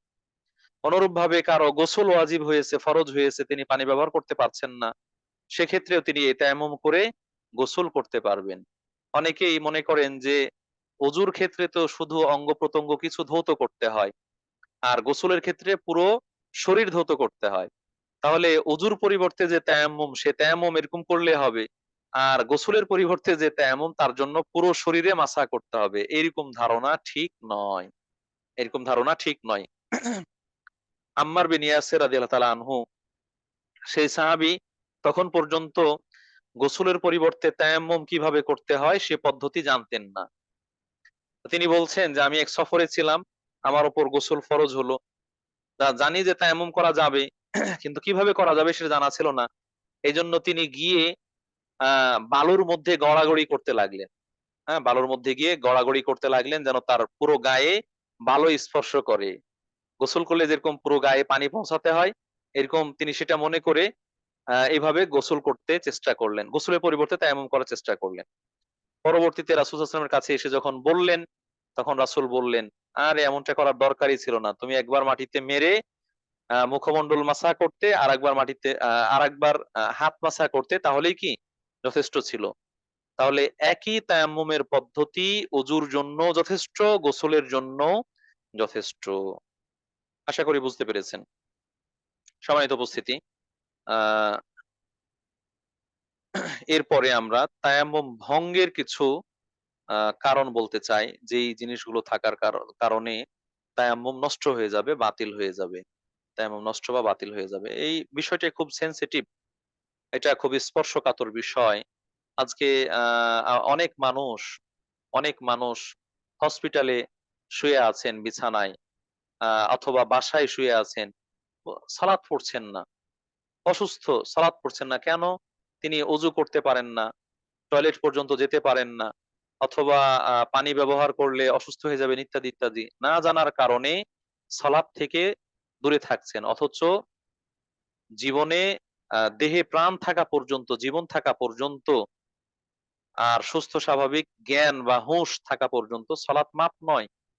সালাতের কোনো ছাড় নেই। সালাত পড়তেই হবে। আপনি পানি পাচ্ছেন না, পানি ব্যবহার করতে পারছেন না, পানির পরিবর্তে তায়াম্মুম করেন। তায়াম্মুম করে আপনাকে সালাত পড়তে হবে। দাঁড়িয়ে পারছেন না, বসে পড়েন। বসে পারছেন না, শুয়ে পড়েন। শুয়ে পারছেন না, ইশারা করে পড়েন।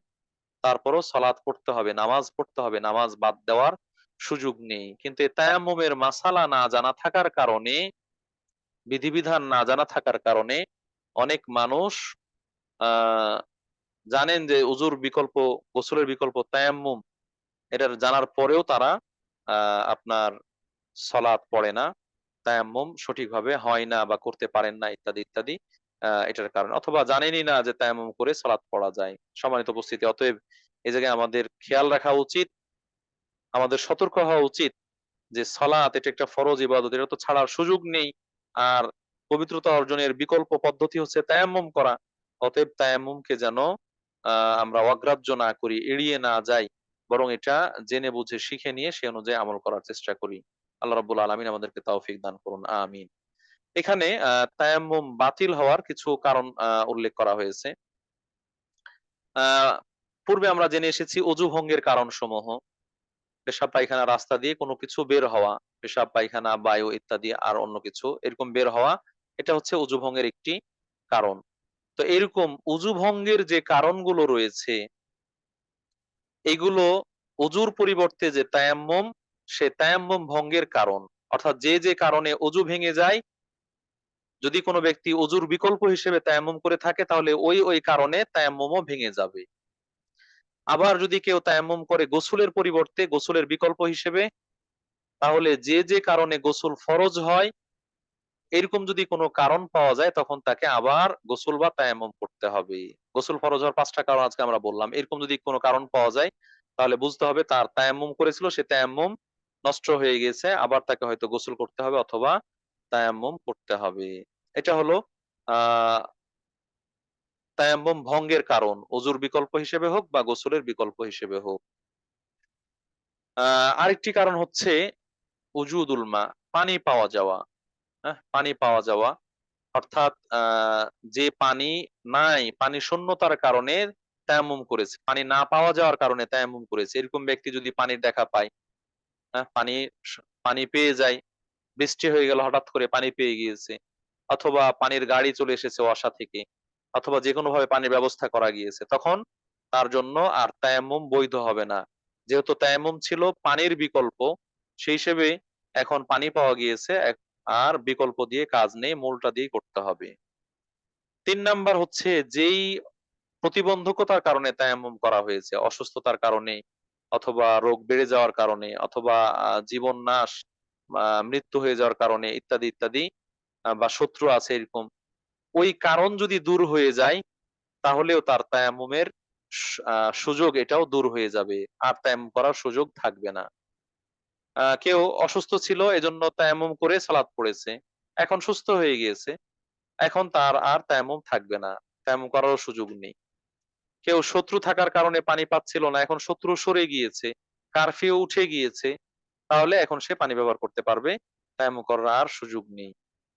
এইভাবে যখন সেই কাজটা চলে যাবে, প্রতিবন্ধকতাটা দূর হয়ে যাবে, তখন তায়াম্মুমও আর করার সুযোগ নেই। তবে যদি কেউ তায়াম্মুমের মাধ্যমে সালাত পড়ে ফেলেছে, উদাহরণস্বরূপ কেউ যোহরের সালাত, পানি নাই অথবা পানি ব্যবহার করতে পারে না, যোহরের সালাত পড়েছে তায়াম্মুম করে। এখনো যোহরের সময় আছে, আসরের সময় হয়নি। তার আগে সে পানি পেয়ে গিয়েছে। এক্ষেত্রে কি তাকে আবার অজু করে যোহরের সালাত পড়তে হবে? বলছেন না। তাকে পড়তে হবে না। সে তায়াম্মুম করে সে সময় পড়ে নিয়েছে, তার ফরজ আদায় হয়ে গিয়েছে। তার দায়িত্ব পালন হয়ে গিয়েছে, দায়িত্ব মুক্ত হয়ে গিয়েছে। এখন তাকে আর পুনরাবৃত্তি করতে হবে না। তবে কোন ইবাদত চলমান থাকলে, চলমান অবস্থায় পানি পাওয়া যাওয়া গেলে সেটা ভিন্ন কথা। সেগুলো বিস্তারিত আলোচনা কারো জিজ্ঞাসা থাকলে আমরা সেগুলো হয়তো সেভাবে উত্তর দেওয়ার চেষ্টা করব। সম্মানিত উপস্থিতি, তাহলে এখানে মোটামুটি অজু ভঙ্গের বা গোসল ফরজ হওয়ার যে কারণগুলো সেগুলো তায়াম্মুম ভঙ্গেরও কারণ।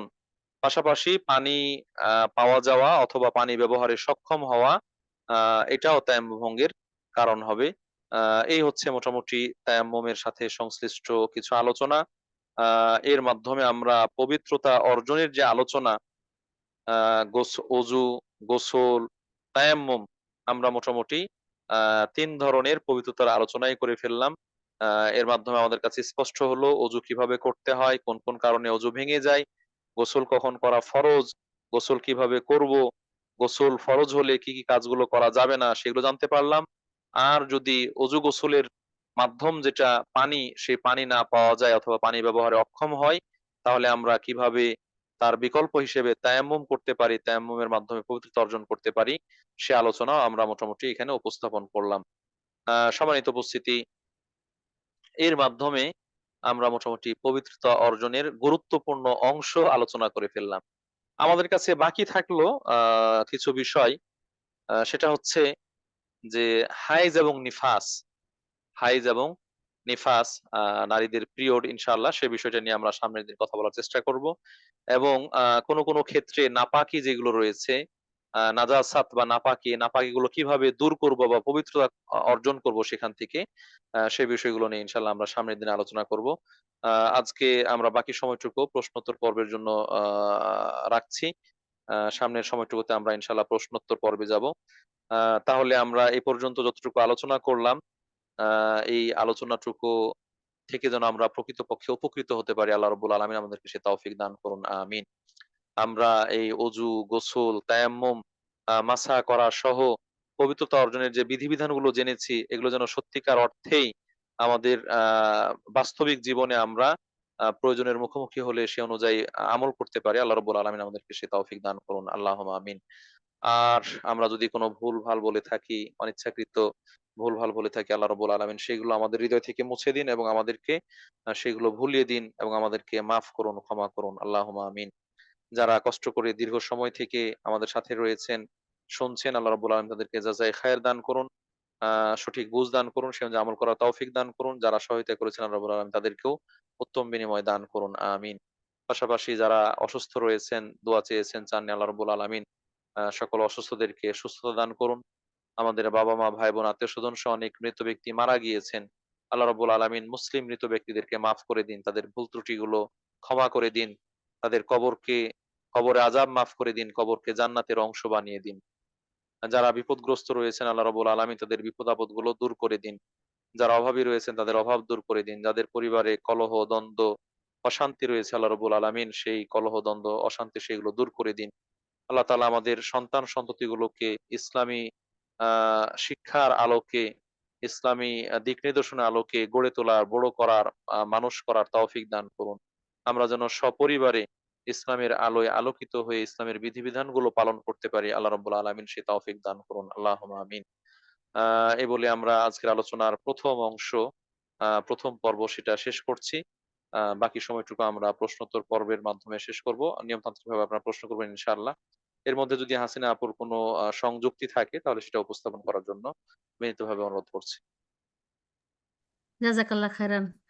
আলহামদুলিল্লাহ, আলহামদুলিল্লাহ। খুব সুন্দর করে সবকিছুই তুলে ধরেছেন। আমি শুধু ছোট্ট একটু জিনিস সেটা বরাবরের মতো সবাই পানি ব্যবহারের ক্ষেত্রে অনেকে পানি ছেড়ে দিয়ে গোসল করার সময় পানি যাচ্ছে তো যাচ্ছে, যাচ্ছে অপচয়ের ব্যাপারটা কিন্তু সবসময় রাসূল সাল্লাল্লাহু আলাইহি ওয়াসাল্লাম কত অল্প পানিতে গোসল করতেন। এটা একটা সুন্নাহ, বড় সুন্নাহ এবং অপচয় রোধ করা ওইটা যেটা আমরা অজুর বেলায় বলেছি। পানির বেলায় তো গোসলের বেলায় তো আরো বেশি পানি নষ্ট হয় আরকি নষ্ট করা হয়।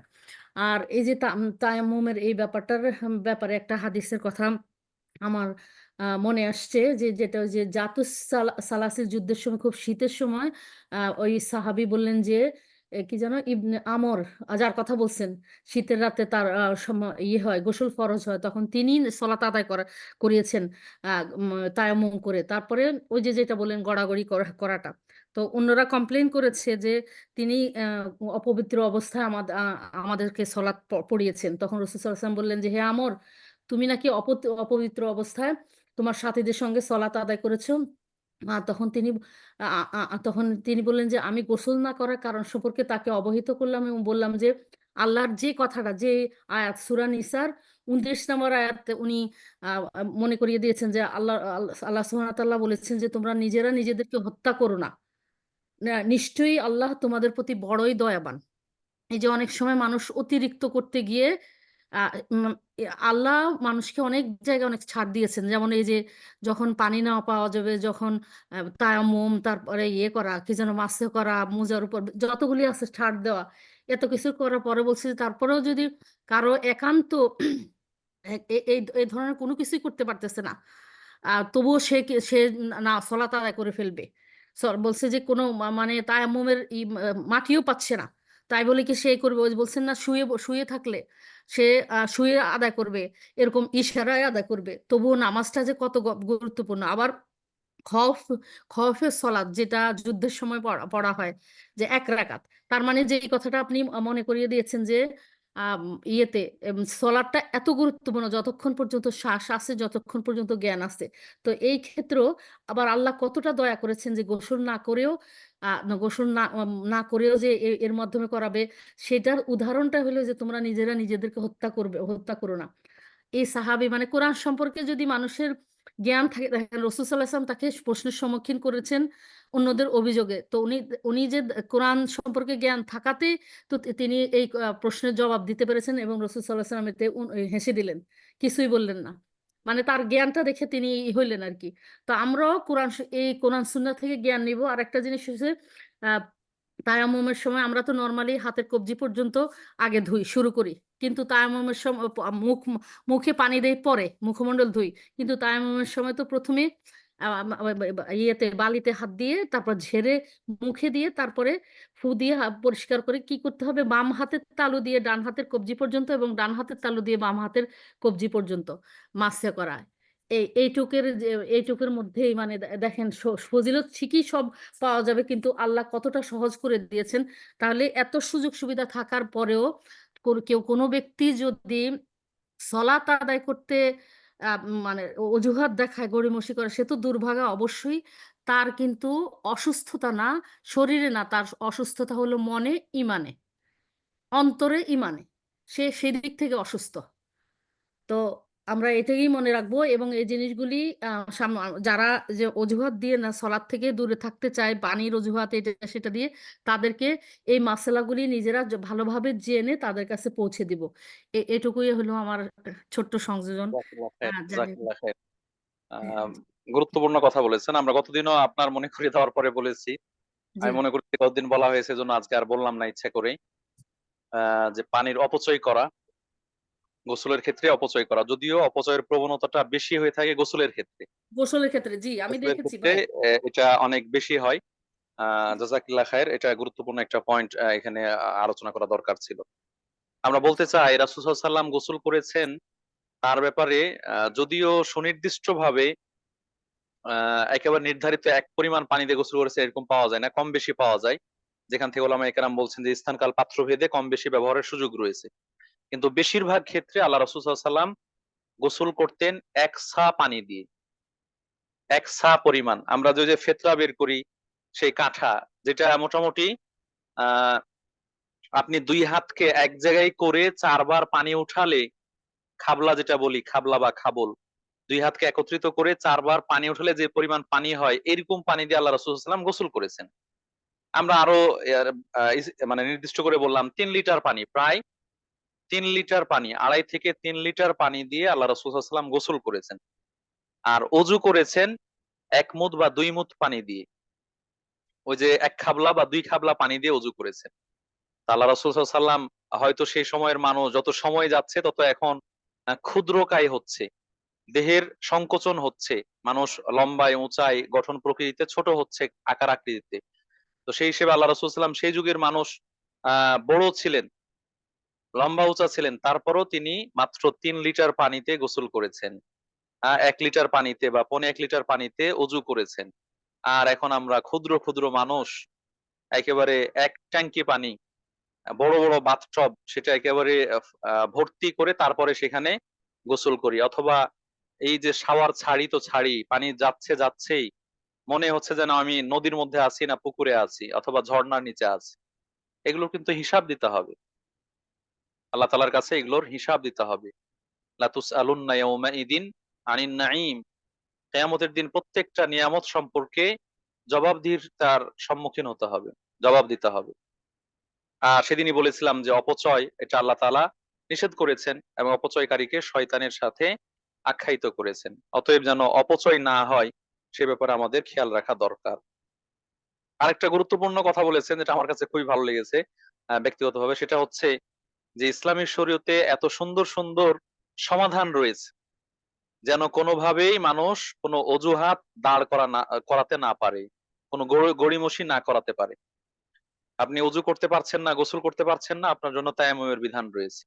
এরপরেও যদি এই সুযোগকে কাজে না লাগান, দাঁড়িয়ে পড়তে পারছেন না বসে পড়েন, বসে পারছেন না শুয়ে বা ইশারায় পড়েন, এরপরও যদি এটাকে কাজে না লাগান, তাহলে অসুস্থতা আপনার আসলে শরীরে নয়, বরং অসুস্থতা হচ্ছে মনের মধ্যে। এটা অনেক গুরুত্বপূর্ণ একটা কথা, যে অসুস্থতা মনের মধ্যে, শরীরের মধ্যে নয়। মনের মধ্যে যদি সুস্থতা থাকে তাহলে শরীর অক্ষম হলেও সেটাকে অনুগত করা যায়, কষ্ট সহ্য করে নেওয়া যায়। কিন্তু মনের মধ্যে যদি সমস্যা থাকে, অসুস্থতা থাকে, তখন অনেক সুযোগ, আরাম, আয়েশ ইত্যাদি সেগুলো দেওয়ার পরেও সেটা আদায় করা সম্ভব হয় না। অতএব আমাদের মনের দিক থেকে আরো স্বচ্ছ, পরিষ্কার, পরিচ্ছন্ন হতে হবে, আল্লাহর প্রতি আল্লাহ অভিমুখী হতে হবে, আল্লাহর অনুগত হতে হবে, আল্লাহর বিধানের কাছে আত্মসমর্পণকারী হতে হবে।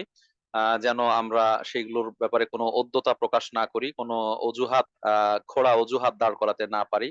আল্লাহ রাব্বুল আলামিন আমাদেরকে সে তৌফিক দান করুন, আমিন। জাযাকিল্লাহ খাইর ওয়া বারাকাল্লাহু ফি ইলমিক। জি আহ ইনশাল্লাহ উনি যদি করেন, হ্যাঁ ইনশাল্লাহ। ভাই অনেক সময় দেখি অনেক খোড়া মানুষ, একটা পা নাই বা কিভাবে সেজদা করতেছে, দুইটা পায়ে নাই, কিভাবে তারপরও সে আল্লাহকে সেজদা করতেছে, তখন মনে হয় সুস্থ মানুষগুলি যে শুয়ে বসে থেকে দুনিয়ার ব্যস্ততা থেকে আল্লাহকে সেজদা করতেছে না, একটা সেজদার জন্য কিয়ামতের দিন ফিরে আসতে চাবে, একটা সেজদা করার জন্য, কিন্তু আর ফিরে আসা হবে না। আর একটা সেজদা না করার কারণে, তাও আল্লাহকে নয়, আদম আলাহিসাল্লামকে সম্মানের সিজদা না করার কারণে ইবলিসের সারা জীবনের সব আমল নষ্ট হয়ে গেল। এত বড় দৃষ্টান্ত আমাদের চোখের সামনে, আমাদের সামনে থাকার পরেও কিভাবে মানুষ আল্লাহকে সিজদা না করে অজুহাত খুঁজে কিভাবে জীবন যাপন করে, এটাই হলো সবচেয়ে দুঃখজনক। এর চেয়ে দুর্ভাগার কিছু নাই, আমার মনে হয় আর কি এটা। জি। আল্লাহ আমাদের ঠিক বুঝ দান করুন, আল্লাহ হিদায়াত দান করুন, আমিন। জি। আমি জীবনের আয় আপনারা ইয়ে করেন ইনশাল্লাহ। আহ জি, দিনী বন্ধুদের আমন্ত্রণ জানাচ্ছি প্রশ্ন করার জন্য। হাত উঠিয়ে রেখেছেন সাইদা চম্পা। এই আসসালামু নামে যারা আলাইকুম দিয়ে ওয়া আছেন। রাহমাতুল্লাহি ওয়া বারাকাতুহু শ্রদ্ধা শায়েখ। ওয়ালাইকুম আসসালাম ওয়া রাহমাতুল্লাহি ওয়া বারাকাতুহু। জি, প্রশ্ন করুন। আচ্ছা, যে শায়েখ, আমার প্রশ্নটা আমি একটু বুঝতে একটু কম বেশি হয়ে গিয়েছে। এই যে আপনি বললেন আমরা যেন হিজাব পরে কারো বাসায় যদি যাই তাহলে তো আমরা অনেক ফি নুন মেরে যাই। এমতো অবস্থায় আমরা নামাজ যে সময় সলাতে টাইম হয়ে যায় তখন কি আমরা আহ, আহ, হিজাবটা পুরা মতে খুলে ওযু করতে হবে, না আমরা যদি খুলতে না চাই তাহলে কি আমরা 3 আঙ্গুল ভিতরে ঢুকিয়ে আমরা মাসেক করতে পারবো? একটু বুঝিয়ে বলবেন। আপনি বলেছেন, আমি একটু বুঝতে জাযাকাল্লাহ কম খাইর। হয়েছে আর কি। জি, আহ জাযাকাল্লাহ খায়ের। একটা আসসালামু মানে আলাইকুম ওয়া পরিস্থিতি রাহমাতুল্লাহি আর ওয়া কি, বারাকাতুহু। এটা একটা পরিস্থিতি যে আপনি হিজাব সেইভাবে আহ সাজিয়ে গুজিয়ে নিয়ে গিয়েছেন যেটা হয়তো খোলা সময় সাধ্য, অথবা আবার সেটা পরা সেরকম পরিবেশ পাবেন পাবেন না, কষ্টসাধ্য আর কি। তো এরকম ক্ষেত্রে হাত, মুখ, পা ইত্যাদি যেগুলো ধোয়ার সেগুলো তো ধৌত করবেনই। শুধুমাত্র মাথা মাসা করার ক্ষেত্রে আপনি ওই আঙ্গুল ঢুকিয়ে চুলের মধ্যে একটু চুল স্পর্শ করা, অথবা 3 আঙ্গুল 2 আঙ্গুল এরকম না করে যদি হিজাবের ওপরেই মাসা করে নেন পুরো মাথায়, যে বরাবর হিজাব রয়েছে মাথা বরাবর সেই হিজাবের উপর মাসা করেন তাহলে যথেষ্ট। এটাও হয়ে যাবে ইনশাআল্লাহ, এটাও হয়ে যাবে। সমস্যা নেই। তবে এটা আমরা বলবো যে সচরাচর না করার জন্য, যখন এরকম আসলে প্রয়োজনের মুখোমুখি হন, খুবই কষ্টসাধ্য হয়, তখনই সেটা অ্যাপ্লাই করা যেতে পারে। চুল স্পর্শ না করে হিজাবের ওপর দিয়েই, কাপড়ের ওপর দিয়ে আপনি মাথাটা মাসা করবেন। সামনে থেকে পিছন নিলেন, পিছন থেকে সামনে নিবেন, এটাই যথেষ্ট হয়ে যাবে ইনশাআল্লাহ। যেভাবে পাগড়ির ওপর মাসা করা যায়, পুরুষরা পাগড়ি পরে থাকলে যদি ওই পাগড়ি দিয়ে পুরো মাথার চুলকে আবৃত করে রাখা হয়, ঢেকে রাখা হয়, তখন আর চুল মাসা করার দরকার হয় না, আপনার পাগড়ির ওপরে মাসা করলেই হয়ে যায়। এরকম নারীদের ক্ষেত্রেও খিমার বা ওড়না বা এই কাপড়ের উপর মাসা করলেই হয়ে যাবে ইনশাআল্লাহ। জি, আশা করি বুঝতে পেরেছেন। বারাকাল্লাহ ফিক। আসসালামু রাবিয়া আলাইকুম। হামিদ। আসসালামু আলাইকুম রাহমাতুল্লাহি বারাকাতুহু। ওয়ালাইকুম আসসালাম ওয়া রাহমাতুল্লাহি ওয়া বারাকাতুহু। জি দিনী বল, প্রশ্ন করুন। শায়েখ ভালো আছেন? আমি রাফি স্যারের ফুফু। মনে আছে রাফি ওর সাথে আপনার ফোনে আলাপ হয়েছিল এই আপনার কেসের সময়? জি, আচ্ছা ঠিক আছে। বারাকাল্লাহ আমার ফিক। হয়তো আমার সাথে না, অন্য কারোর সাথে, তো অসুবিধা নেই, আপনি ও আচ্ছা আচ্ছা প্রশ্ন করুন। ও জি। আচ্ছা ঠিক আছে। ও সরি সরি সরি। আচ্ছা আমি একটা জিনিস বলতেছি, এই যেমন সৌদি আরব গেলাম, তোয়াফ করতেছি, এই সময় আমার অজুটা চলে গেল, তখন আমি করি কি, মানে যে পানিটুকু আমার সাথে থাকে এই পানি দিয়েই একবার মুখ ধুইলাম, একবার হাতের খুন পর্যন্ত ধুইলাম, একবার মাথা মুছে করলাম, আর এবং দুইটা পা ধুয়ে দিলাম একটু একটু পানি দিয়ে। থাকি হইবে নাকি? আহ সুন্দর প্রশ্ন। অনেক সময় অনেকে এই ধরনের পদ্ধতি অবলম্বন করেন। আমরা বলবো যে আপনি অজুর ক্ষেত্রে অলরেডি বলে এসেছি, অজুর ক্ষেত্রে একবার একবার ধৌত করা এটা হচ্ছে ফরজ, দুইবার দুইবার, তিনবার তিনবার এগুলো হচ্ছে সুন্নাত বা মুস্তাহাব, উত্তম। আপনি পানি ব্যবহার করা, ওইখানে পানির পাওয়া যায়, কিন্তু পানিটা যে আউট হয়ে যাবে, পাস করবেন, সেটা করা বেশি কষ্টকর। জিও পানি জিও ফেলার জায়গা থাকে না, পানি জি পাওয়া যায় কিন্তু পানি ফেলার জায়গা থাকে না।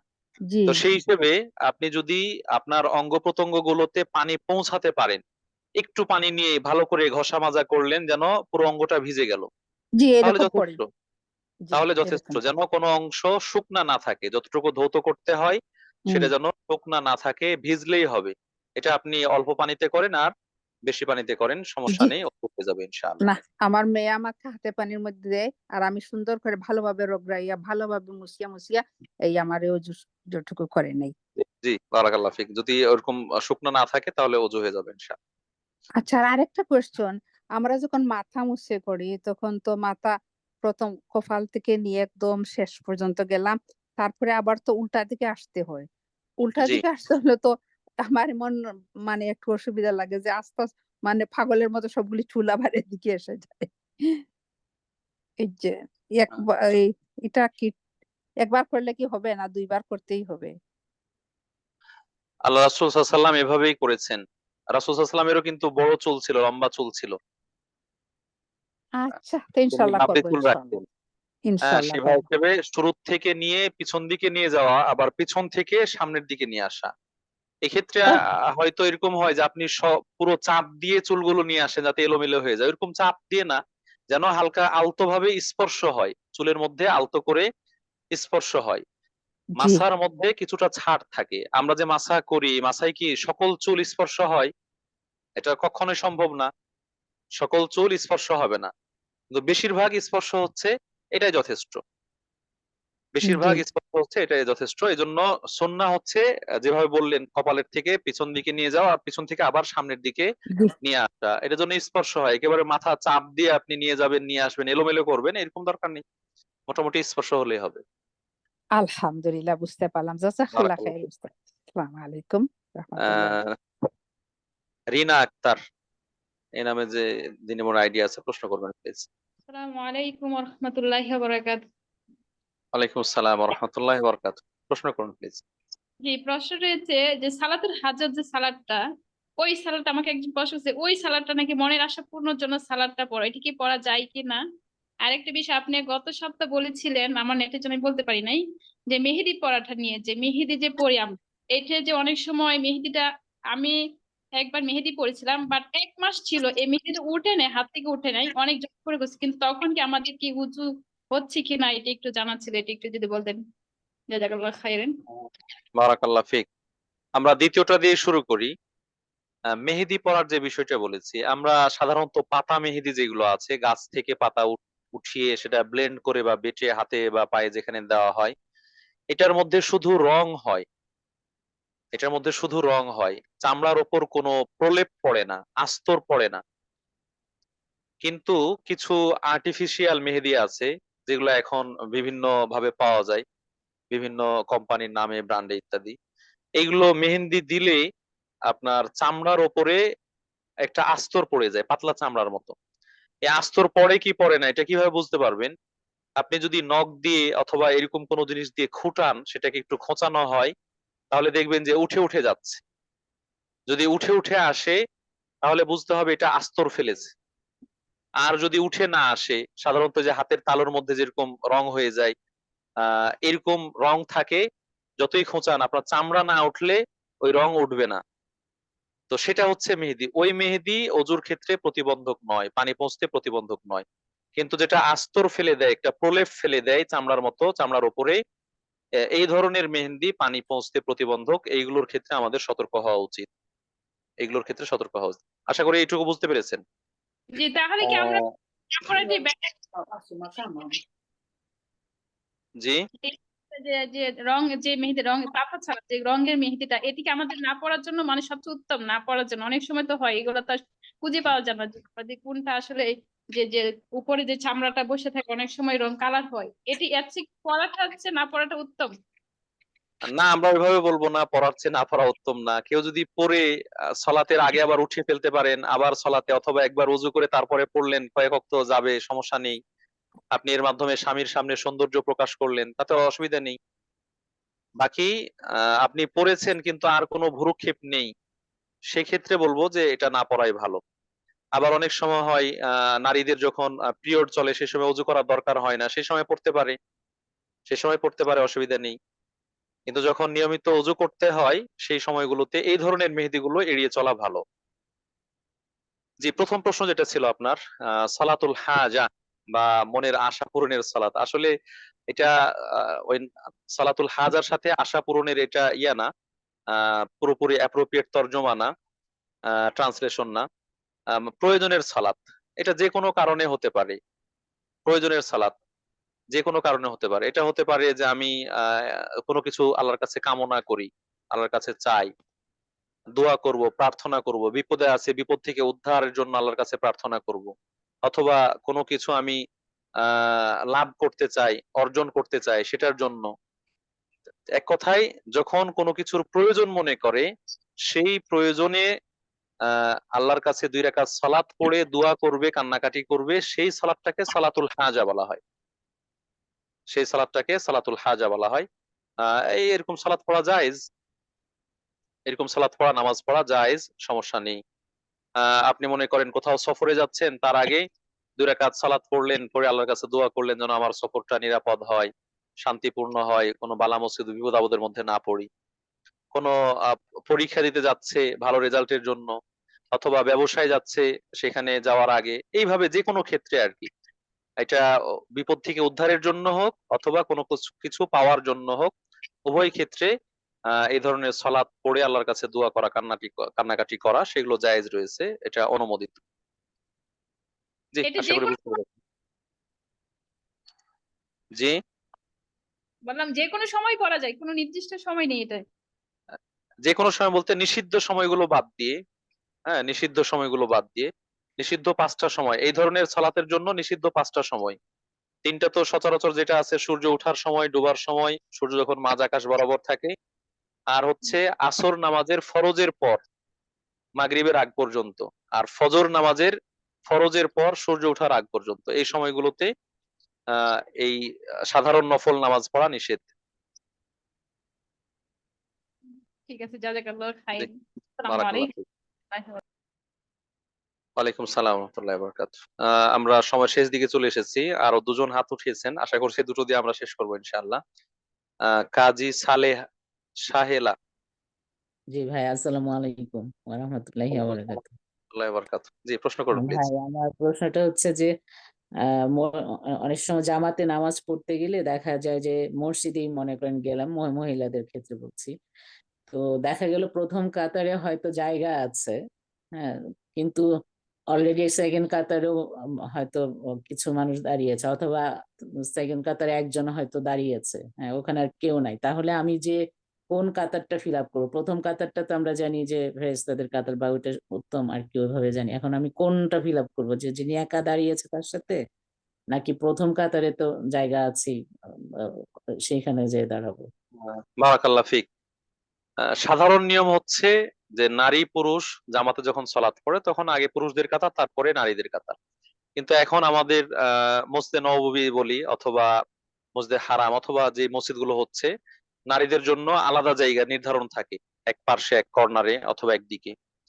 তো যদি মহিলাদের জন্য আলাদা জায়গা থাকে, তাহলে সেক্ষেত্রে নিঃসন্দেহে সামনের কাতার থেকে পূরণ করে আসা এটা হচ্ছে ভালো। যখন পুরুষের পিছনে নারীরা, সেই জায়গায় নারীদের পিছনের কাতারটা ভালো। কিন্তু নারীরাই আছে, পুরুষের জায়গা আলাদা, নারীদের জায়গা আলাদা। এই ক্ষেত্রে নারীদের প্রথম কাতার থেকে পূরণ করে আসা দরকার। সেই হিসেবে আপনি নিঃসন্দেহে প্রথম কাতারে যে ফাঁকা আছে, গ্যাপ আছে, সেটা পূরণ করবেন। যিনি প্রথম কাতারে গ্যাপ রেখে দ্বিতীয় কাতারে দাঁড়িয়েছেন, তিনি ঠিক করেননি। এখন যদি আপনিও ফাঁকা রেখে পরের কাতারে দাঁড়ান, তাহলে আপনিও ঠিক করলেন না। এভাবে যেন ভুলটা কি, যারাই গ্যাপ রেখে পরের কাতারে দাঁড়াবে তাদের মধ্যে আসবে। আল্লাহ রাসূল সাল্লাল্লাহু আলাইহি ওয়াসাল্লাম বলছেন, ওয়াতিম মুসাফফাল আউওয়ালা ফাল আউওয়াল, তোমরা কাতারগুলো পর্যায়ক্রমে প্রথম দিক থেকে পূরণ করে আসো। পর্যায়ক্রমে প্রথম দিক থেকে পূরণ করে আসো।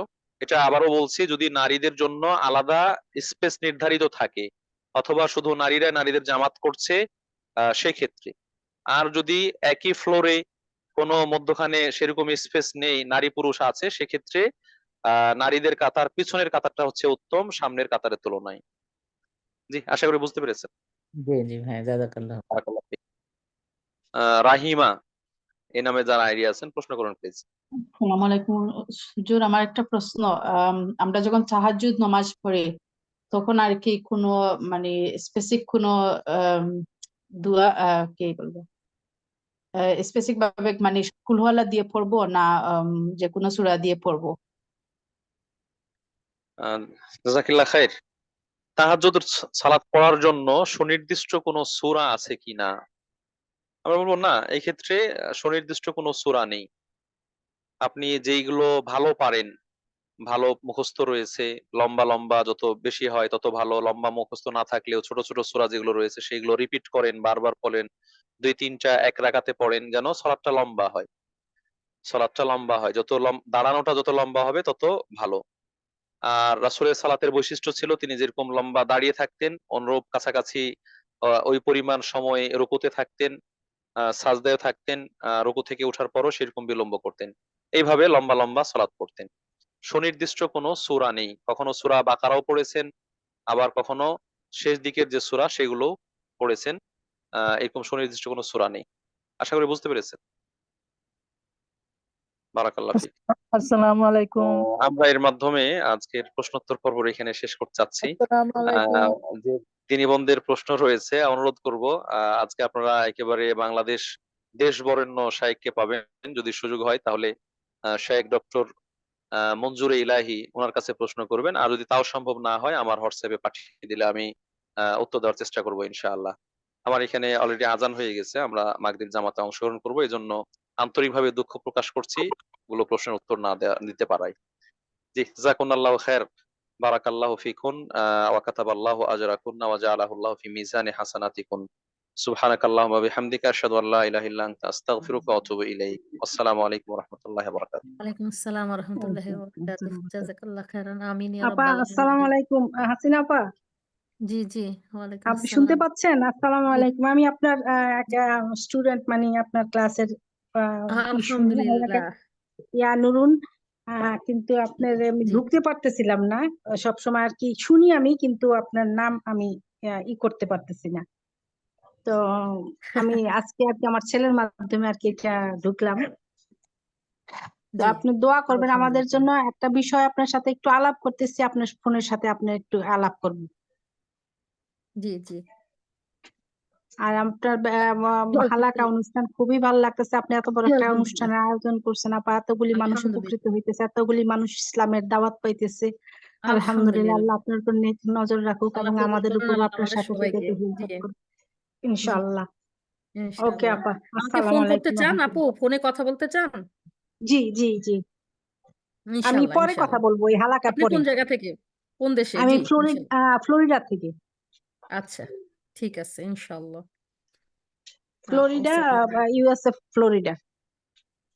জি ইনশাআল্লাহ ইনশাআল্লাহ। ওকে আপা, জি আসসালামু জাযাকাল্লাহ। আলাইকুম আমি সরি, রহমতুল্লাহ বারাকাতুহু। আমি দেখতেছি মেসেজের ইয়ে করতেছেন তো, কথা বলতেছি তো, হ্যাঁ তারপর আবার ইয়ে করলাম যে ঠিক আছে এগুলো হ্যাঁ, শেষ হোক পরে আমি পরে তো বলবো। অত বুঝি নাই, এই জন্য আর কি ঠিক মতো বলতে পারি না যে কথাগুলি কিভাবে বলতে হবে। না তো আমি অসুবিধা এখন নেই। না ঠিক আছে। হ্যাঁ, হ্যাঁ ওকে আপা। ভালো মতোই বলছেন ওকে। ইনশাআল্লাহ ইনশাআল্লাহ।